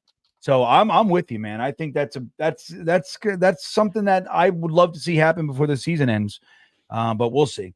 Golden Robert checking in. We need motion on offense, and Hall needs to run like Eric Dickerson. Joe must go, set Bruce loose, etc. Yeah, Ditch Rich, right? Joe Musco. Now that's Joe Walton. Joe. I mean, you might be talking about JD. I don't think so, but Joe Musco was a big one. It was Cut Bruce Loose, if I remember correctly. But Was Bruce It's fun. Coslet? No, actually Adam Gase. But before Adam Gase, was Bruce Coslet the last true offensive? no, Rich coach. Kotite. Rich Kotite. So after Rich Kotite, we were. I did this on the After Hours Jets Fest the other day, and they were yelling at me like, "Why are you talking about fucking coaches that from 30, 40 years ago?" But like we were offense. Like so, we had Walt Michaels, Joe Walton, Bruce Coslet. Then we had 1 year of Pete Carroll. Then we went from Pete Carroll to Rich Kotite. He was offense. We were offense.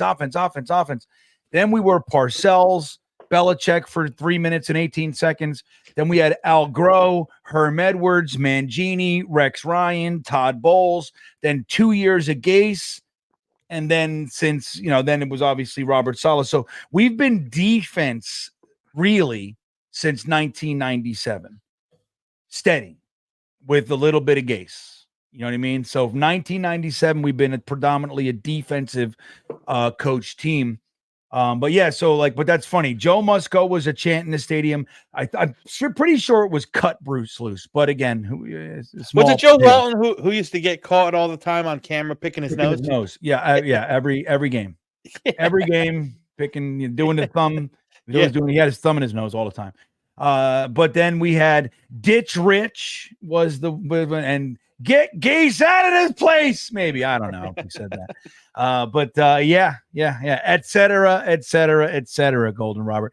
Well, I mean, Gunny, what do you think of Breece Hall? Baldinger had an interesting breakdown where he showed dude, the guy's got nowhere to go. This is the play. This is where he's heading. And you see the missed assignments or the inability to hold their guy, whatever it might be. He's got nowhere to go. Now maybe last year he had a little bit more ability to make something out of those messes. But what do you think? You think Breece is he's a little off, or you think he's just the options are not there for him? I feel more so that Breece is facing less stacked boxes than he did last year. People keep going back to the blocking. And you're right. Last year, he was still able to go ahead and make things happen out of dire situations. He faced the most stacked boxes of any running back in the NFL last year. And this is a guy who finished second in scrimmage yards to the great Christian McCaffrey. Breece hasn't looked the same, man. I can't put my finger on it. I don't know if he's hurt. I don't know if he's unmotivated. But Breece Hall has not looked like Breece Hall this season. He just hasn't. You look at him, if you watch the tape, man, a lot of times he's doing a lot of dancing behind the line of scrimmage. He's trying to go ahead and be, in essence, more patient. But although it worked last year for him to be more patient and then explode, the explosion aspect we haven't seen much of in terms of being able to get through the holes, whether it be a small hole, whatever, or even bounces to the outside, which he did a lot of last year. You watch the tape, a lot of opportunities to bounce it to the outside are available. And it's just like either he doesn't see it or he doesn't trust what he sees, but the confidence in putting his foot down and just freaking making a decision has been lacking this year. And everybody says, well, it's the offensive line. Well, then look at Brandon Allen, who literally has been able to perform behind the same exact offensive line. So I don't know what's going on with Breece, man. I mean, the sophomore slump is a real thing. Maybe it took him a little bit for him a year and a half to get into his sophomore slump. Perhaps that's it. But Breece Hall has not looked like the Breece Hall we were thinking about when we first thought the season was opening up. This guy was the unanimous, the top fantasy football pick, literally number one across a lot of freaking big boards. He was supposed to be the heart and soul of this team, the bell cow for the Jets to alleviate some of the pressure off of Rodgers. And I get it, man. Offensive line right now is not operating at full tilt, but again, Brandon Allen's behind the same offensive line. He's outrunning him in terms of the run game. And we saw him literally operate in worse circumstances or situations the last couple of years where the guy was still untouchable. So I don't know what's going on, but Breece Hall to me just looks like he is off. And that's concerning because he needs to figure it out because he is a key component for this team to be a competitor, in my opinion, for making a deep run in the playoffs. Yeah, what do you think, Dom? Yeah, I think that Aaron Rodgers is Aaron Rodgers, but this offense was still predicated on establishing a dominant run game, which we just haven't seen. And I think a lot of it has to do with the play calling. I think a lot of it has to do with the scheme. I think a lot more of it has to do with the execution of said play calling and scheme. But yeah, like Brees hasn't, you haven't seen that juice and that extra gear. He hasn't had a chance to really do it. I don't know if this power run scheme is really a fit for him. You thought that he was really not very scheme dependent, but he just might be. I mean, he just does his best work in space, and there's been no space for him to work in. Yeah. I don't know. I've seen a couple times where like it looks like you see the play break down, but there's a gap that developed right to the right. I think last year he's able to see those and hit them. I don't know what it is, but I think at the core of it, the new scheme, like it's not the same, openings for him. I think there's a lot of cloggy, messy scenarios that he ends up trying to make something out of. Jeff Freely, Pete Carroll for 1 year swept Buffalo, who was a top team. That's all well and good, but when he was 6-4, Pete Carroll was the coach for the fake spike game. Everybody, Pete Carroll lost. We were 6-4. He lost every game after that fake spike. That fake spike, we lost every game that year after it. So that beat us, that fake spike. We lost every game, and then we won 4 games in 2 years after it. So 2.5 years after the fake, that fake spike sent us into a spiral for 2.5 years. Crazy, right? Crazy. Let's do this. So I want to talk quickly. We got about 20 minutes left in the show. I want to show you guys this. Gunny just sent it. I saw this graphic before, but look at the remaining schedule, everybody. Let me get this off real quick. So the easiest, it's weird because you look at like the Dolphins and the Patriots, they don't have the Jets on their list. I don't know what that is.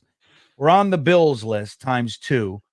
We still got to play the Patriots once and the Dolphins twice. So I don't know what that is. But the Jets have the 5th easiest schedule remaining. So right now we're 2-3. I guess what could be called the tough part of the schedule, Dom. So is this you think this checks out? How do you think this, we switch coaches, we switch play callers, and we go into the easier part of our schedule? I mean, do you see it? You see this, You know what I see here?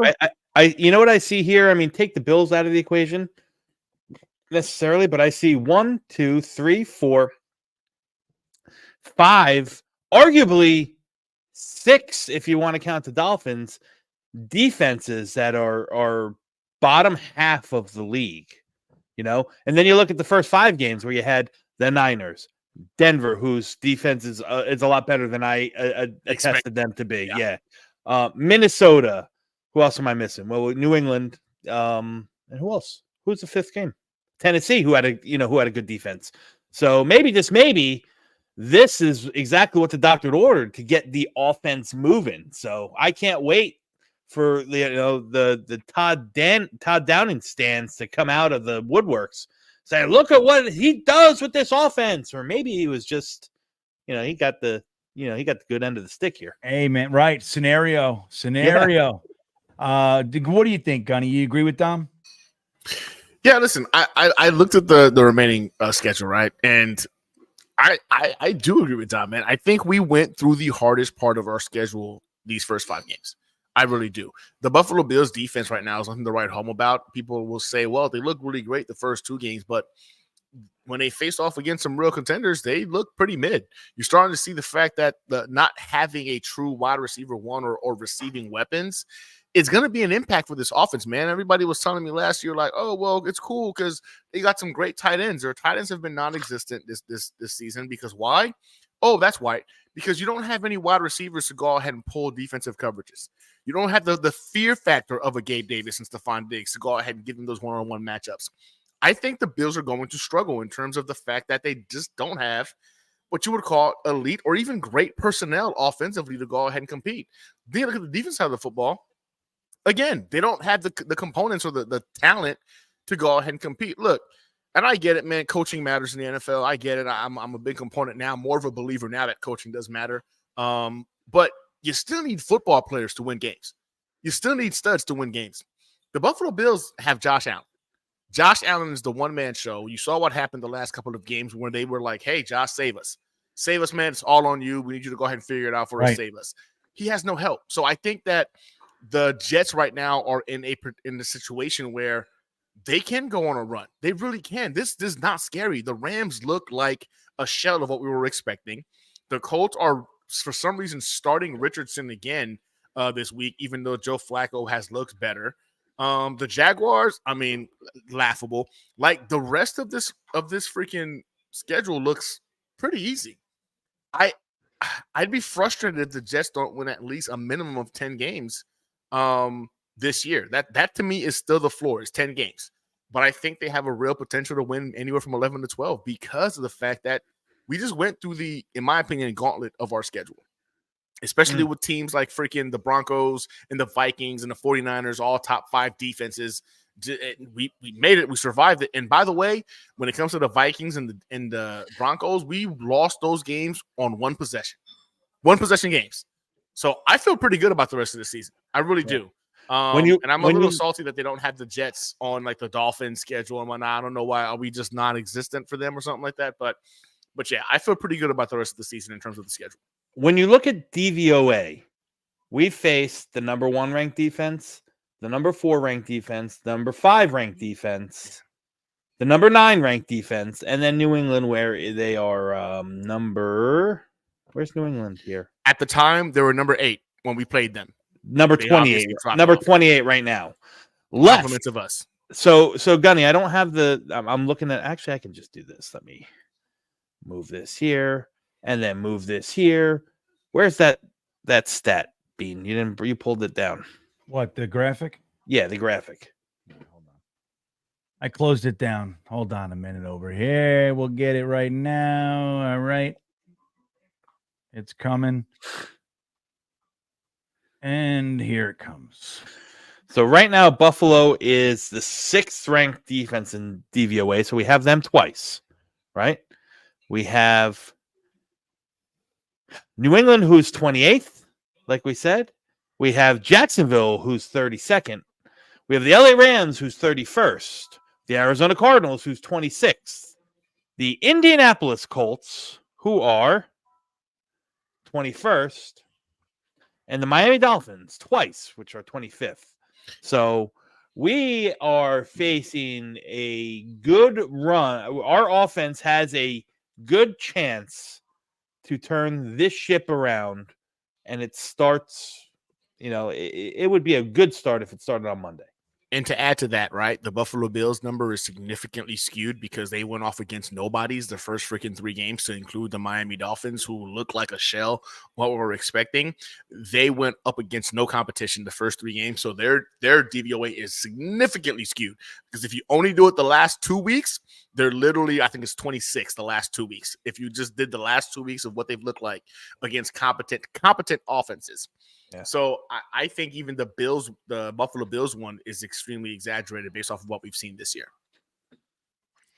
All right. Yeah, man. I mean, that's good news. And like we said before, I personally could care less if somebody isn't at full strength or you're playing an easier part of the schedule. Like, teams capitalize on that stuff every year. And then there are the teams that capitalize on every time your quarterback throws an interception, they throw a flag, to make sure that it gets called back. There are those teams too. So look, whatever is going to help us. An NFL season is long. It's up and down. There are tons of situations. If you get to kind of have a little bit of an easier defense that you're playing, and that allows you to build momentum and get your offense going, you're not only winning these games because the defense is weak. It's because you're able to, be on the field more, play more reps and kind of get that confidence going and all that shit. Like, that all has merit. And when you get into the playoffs, anything can happen. We got to get in there. I would love to take the division. Think about this, guys. We win Monday night. We all know we get first place, but we're also 2-0 in the AFC East. And like Dom just said, Dolphins, 25th defense. Buffalo is the Josh Allen show. The fact that that he's concussed and they're throwing him back out there. I'm not rooting for him to be hurt, but I think that he might be a little bit less willing to take those crazy risks that he takes. You know it, man. I mean, he's running around. He's doing all kinds of crazy stuff. He might be a little bit less willing or able to do that. And in which case they're a whole different team. Like was said, there are rumblings that they want to fire their coach. I don't know if that's good, bad, right, wrong, whatever. But it's not a honeymoon period anymore in Buffalo. They lost a lot of their key players. It's a different team than it has been over the past few years. And we beat them, and it's a different season for us. We're 500, 2-0 in the division, first place in the division, heading into, I believe it's Pittsburgh right after that. And you got an opportunity, man. You got an opportunity to develop and build some momentum. And if you're able to beat the Bills and then Pittsburgh, that's 2 AFC games. Not a bad situation to be in. 4-3, you know what I mean? Like whole new season. So it's exciting times, Tom. Exciting times. Let's see. So I'm going to remind everybody, Haason Reddick, Woody told him to get in his damn car and drive up 95. I saw an article. They said Woody is classless to say something like that. I tell you, I throw stones at Woody all the time. I don't get it. Look, he's got a contract. Let's not forget that. Like we all say, Joe Douglas should have had a deal in place. There is a deal in place. You know what I mean? He's got a contract, which is why he's able to be fined per the collective bargaining agreement. You know, granted, it might not be the money that he wants, but dude, he is ruining his career right now. That is on him. And we have the evidence now. The fact that his agency dropped him and put out a statement that said, look, we're not the ones who told him not to report. That wasn't us. That was him. We heard rumblings that it's his father, right? It's his brilliant father who said, hey, you don't need this 14 million. Let's hold out and we'll get more. I don't know, man. Bird in the hand is worth two in the bush, everybody. We saw it with Le'Veon Bell. Le'Veon Bell did that. He held out for the whole year. The franchise tag was 14 million or so. He ended up signing with the Jets after losing 14 million. He signed with the Jets for 13.2. So you never get it back. You know, he never got it back. He never made it back. Nope. So Reddick's going to do the same thing, Gunny. I think his career is over. I think Reddick literally, his career is over. I don't know.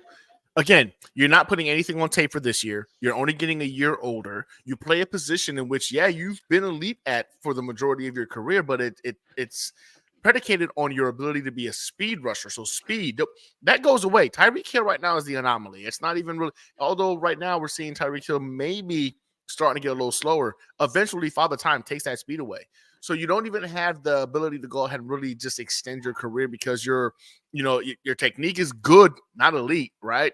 You've been a speed rusher the majority of your career, and you think getting older with nothing on tape to go ahead and validate that last year was more of a fluke towards the back end, that you still got it, you're going to get – I think his career is over, man. If you don't play for the Jets, chances are you're going to go ahead and be somebody who plays for significantly less, $4 or $5 million just to go ahead and prove it kind of a deal next year. Right. And then what are you doing? Yeah. This is the dumbest like career move I think we've seen. Again, most people are still, even Woody was just like, I don't think it's ever happened before. This is weird. It doesn't make sense, but it's never happened before. I think Reddick pretty much ended his career by taking this route. Well, and if he doesn't show up by week 9, Gunny, I mean, we own his rights next year. Yep. It's crazy.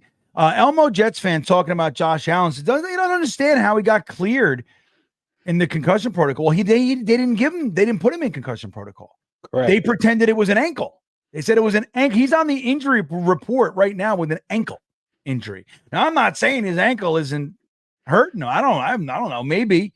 But, dude, there's no doubt in anyone's mind. And I'll tell you exactly why it happened. He's too big of a name. He's money for the NFL. And they treat players differently. That's. I mean, if people, you're conspiracy. I get laughed at by some people. Dude, look, if you just pull back your bullshit and look with your eyes, you'll see it. The NFL treats teams and players differently than others. The reason that Joe Klecko took 25 years to get in the Hall of Fame is because he played on a poor team. If he was on the Steelers or the Cowboys or whatever, he's a first ballot Hall of Famer. But so like this has been happening for a long time, but it's worse now. Josh Allen is one of the biggest names in the sport. They wanted him back on that field. Tua, not so much. So that's that's what's going on.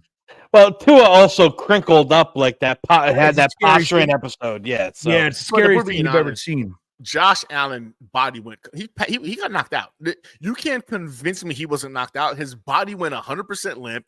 That second bounce of his head on the floor, my man slid. Like you saw it in the movies when His wrist was like this. Just You don't hang out with your wrist like this if you're awake. Not natural at all.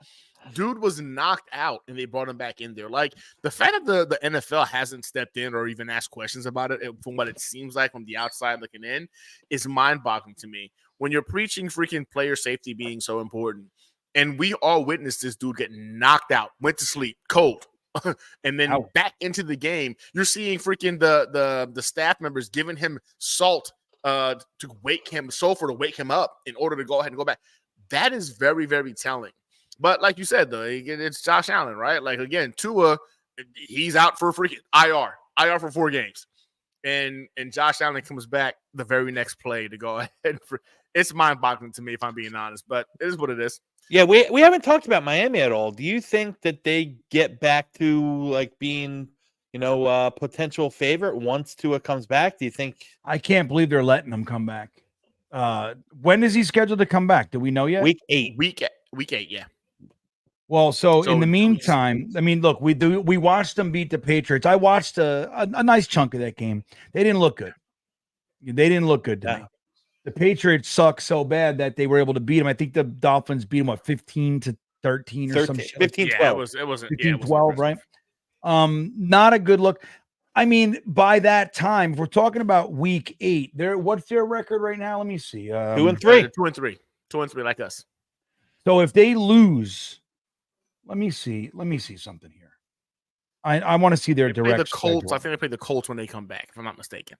Let me see their direct schedule. So they're let's see where they are. So they beat the Patriots. They got the Colts next week, Sunday, 1:00. Then they got the Cardinals. Both games they could win. Then they got the Bills or lose.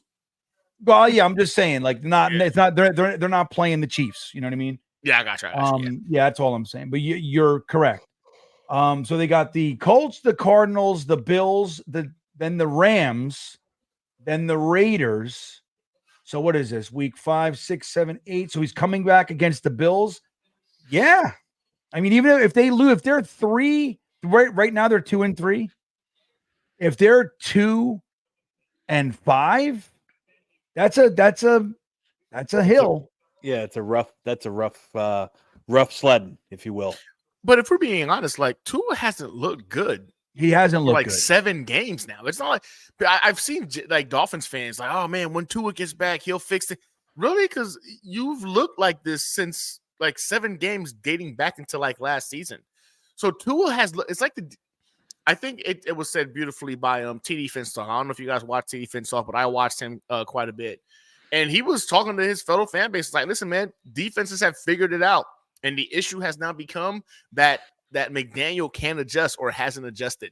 Defenses like freaking the Jaguars, you know what I'm saying, took them to literally winning the game with a kick at the end of the game. The Jaguars, like you just said, is a 31st ranked defense. Defenses know, like, all right, if we do this and this, it takes away what they're really good at, and then they have to play football, and they don't believe they can play football. I don't know if the Dolphins are going to get any better with the addition of Tua. It hasn't registered to me in the last 7 games Tua has played, and I think we're going to see, like, hey man, if McDaniel can't figure out how to adapt, it's over, man. The sexiness of your offense has been figured out by defenses. If the Jaguars can go ahead and slow you down, that means literally 30 other teams can, because they're the 31st ranked freaking defense in the NFL. Yeah. All right, listen, guys. So we're going to end the show just a couple minutes early. I want to tell you, Gunny's got a birthday. Gunny now has all. Yeah. Is it? Are there any teenage non-teenage kids left? No. So my oldest daughter's my second daughter turns 13 today. So we're about to go do our birthday dinner. I got a 14-year-old, a 13-year-old. 11, and then my son is 9. So he's Okay. my baby still. So I still got a couple Yeah, more. yeah. But they're all there. So let's do this. Go, Gunny. What do you got coming up? And then you can go hang out with your family. Yeah. So tomorrow I'm dropping my prediction video for the Jets versus the Bills. I got a couple of key aspects I think that's going to go ahead and shine through for this game, what I'm expecting from this Jets team. That video is dropping tomorrow. The Run the Tape segment with myself and Mike the Stat Guy, we had to go ahead and off-put it for this week. You know what I'm saying? He's been dealing with flu-like symptoms. So it'll be back again next week for us to go ahead and talk about running the tape. But tomorrow's video I'm dropping, I think you guys want to go ahead and take a look at it. It's breaking down why I think the Jets are going to go on this run and why you should go ahead and jump on this train now while you guys can. That's right. And Gunny's link, the link to Gunny's channel is right in the description of this video. Go ahead and give him some support. Gunny, get on out of here, man. Happy birthday to your daughter. Appreciate y'all. Have a good night, man. As always, guys, go Jets. See ya. So I'll drop something in here real quick into the chat. Check out the comedy clip. It's the last one that'll be public. The rest will be for members only. I'm going to pin it to the top real quick. You can check that out. It's only 43 seconds. A little tiny joke. Let you know what it looks like. GreenBean without a beard. So it's funny. People, I'm getting all kinds of comments like, dude, it's the weirdest thing. It's clearly your voice, but that is a different person. You know, that was 2008.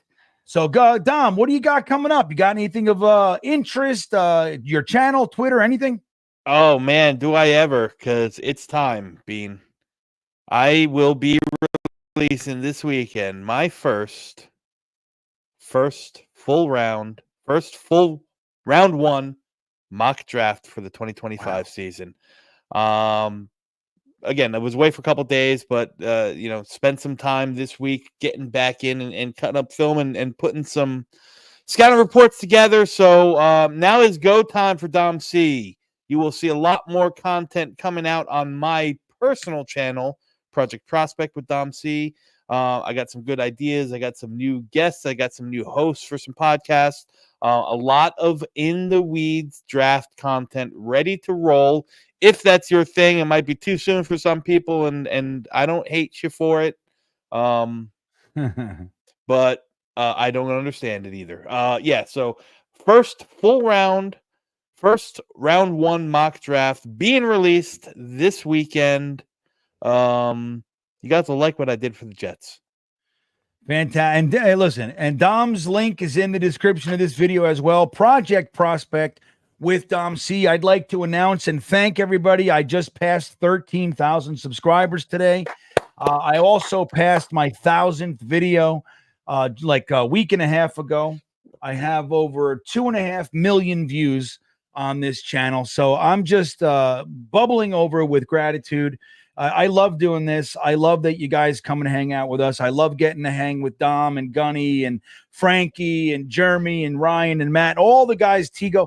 I feel very grateful. So thank you guys. On to 14,000. It's going to be one day of appreciation. Then I'll be bothering you again. If you haven't subscribed, please do. And don't forget, look at this. Touchdown! The first kickoff touchdown of the year. Look at that. Chenault, baby. That's my boy. I'll tell you, man. I don't get it. What year did Chenault come out again? 2020. Mims. Same draft. He was the Mims draft. Yeah. So going back to that draft, was that Zach? No. That was Mackay. No, that was Mackay. Yeah. So I did an exercise with a guy that I'm going to be doing some draft content with, and he had an interesting exercise. So I know 2020 is a long time ago, Bean, but who are your guys? I mean, who was your round one? Like, who was your target? I know Chenault was your guy. He was the receiver you wanted round two. Yeah, he was my guy. I liked Mims, make no mistake, but I wanted Laviska Chenault. That was but the thing is, he had injury concerns, so he was my favorite receiver, really, in the whole draft. But I knew he was going to have issues. I just love his game. But the guy that I wanted in the first round, I wanted a tackle, right? Like there was a whole debate, wide receiver versus tackle. Yeah. If we were going wide receiver, my wide receiver one for the class was Justin Jefferson, but I did like Judy and CeeDee Lamb a whole bunch. Yeah. You know what I mean? Like, I I was Team CD Lamb all the way. I thought he was the best player, although I knew that the Jets were going to take a tackle. Yeah, but I wanted a tackle. So here's the thing. Becton was my tackle 4 out of the top 4, like Wills, Jedrick Wills, Andrew Thomas. So when it was Wirfs or Becton, I wanted Wirfs. Yeah. That was it. But I wasn't unhappy with Becton. I just looked at him as a swing for the fences. Boom or bust. Right? He looked great rookie year. And then we know the injuries and everything else, the fatness and all that shit. And Tristan Wirfs is just a stud, But anyway, yeah, Wirfs was my guy. Justin Jefferson, Laviska Shenault. I fucking love those guys. I'd have to go back and look. That was the Pat Freiermuth year. You loved Freiermuth too. Loved Freiermuth, but I didn't want to. You know what I mean? If they took him, I would have been ecstatic. But that wasn't where we were. You know what I mean? Taking a tight end with our first, I was just like, I love him, but that's not the way to build. The team. But yeah, anyway, I love seeing Shenault succeed. I'm not like you know what I mean? Like, I don't love non-Jets players, but it's nice to see guys that you thought were gonna do well. He has not done what he's bouncing around and that kind of thing, but he's I don't know. I just love his game. He fucking run you right over. That guy.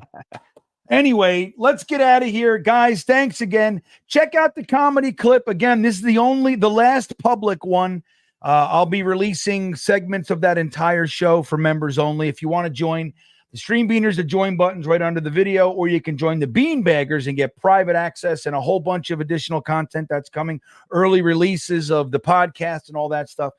You can do that. The link is in the description of this video. Thank you so much for hanging. Have a great rest of your evening. And with that all said, we will see you next time. Yeah, here we come, baby. Here we come. Here come the Jets, baby. I want to kiss you. Thanks, Joe.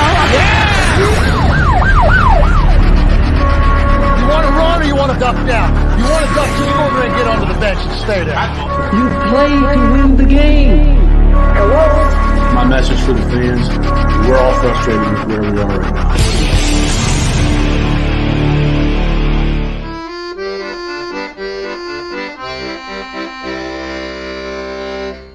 Jets, Jets, Jets.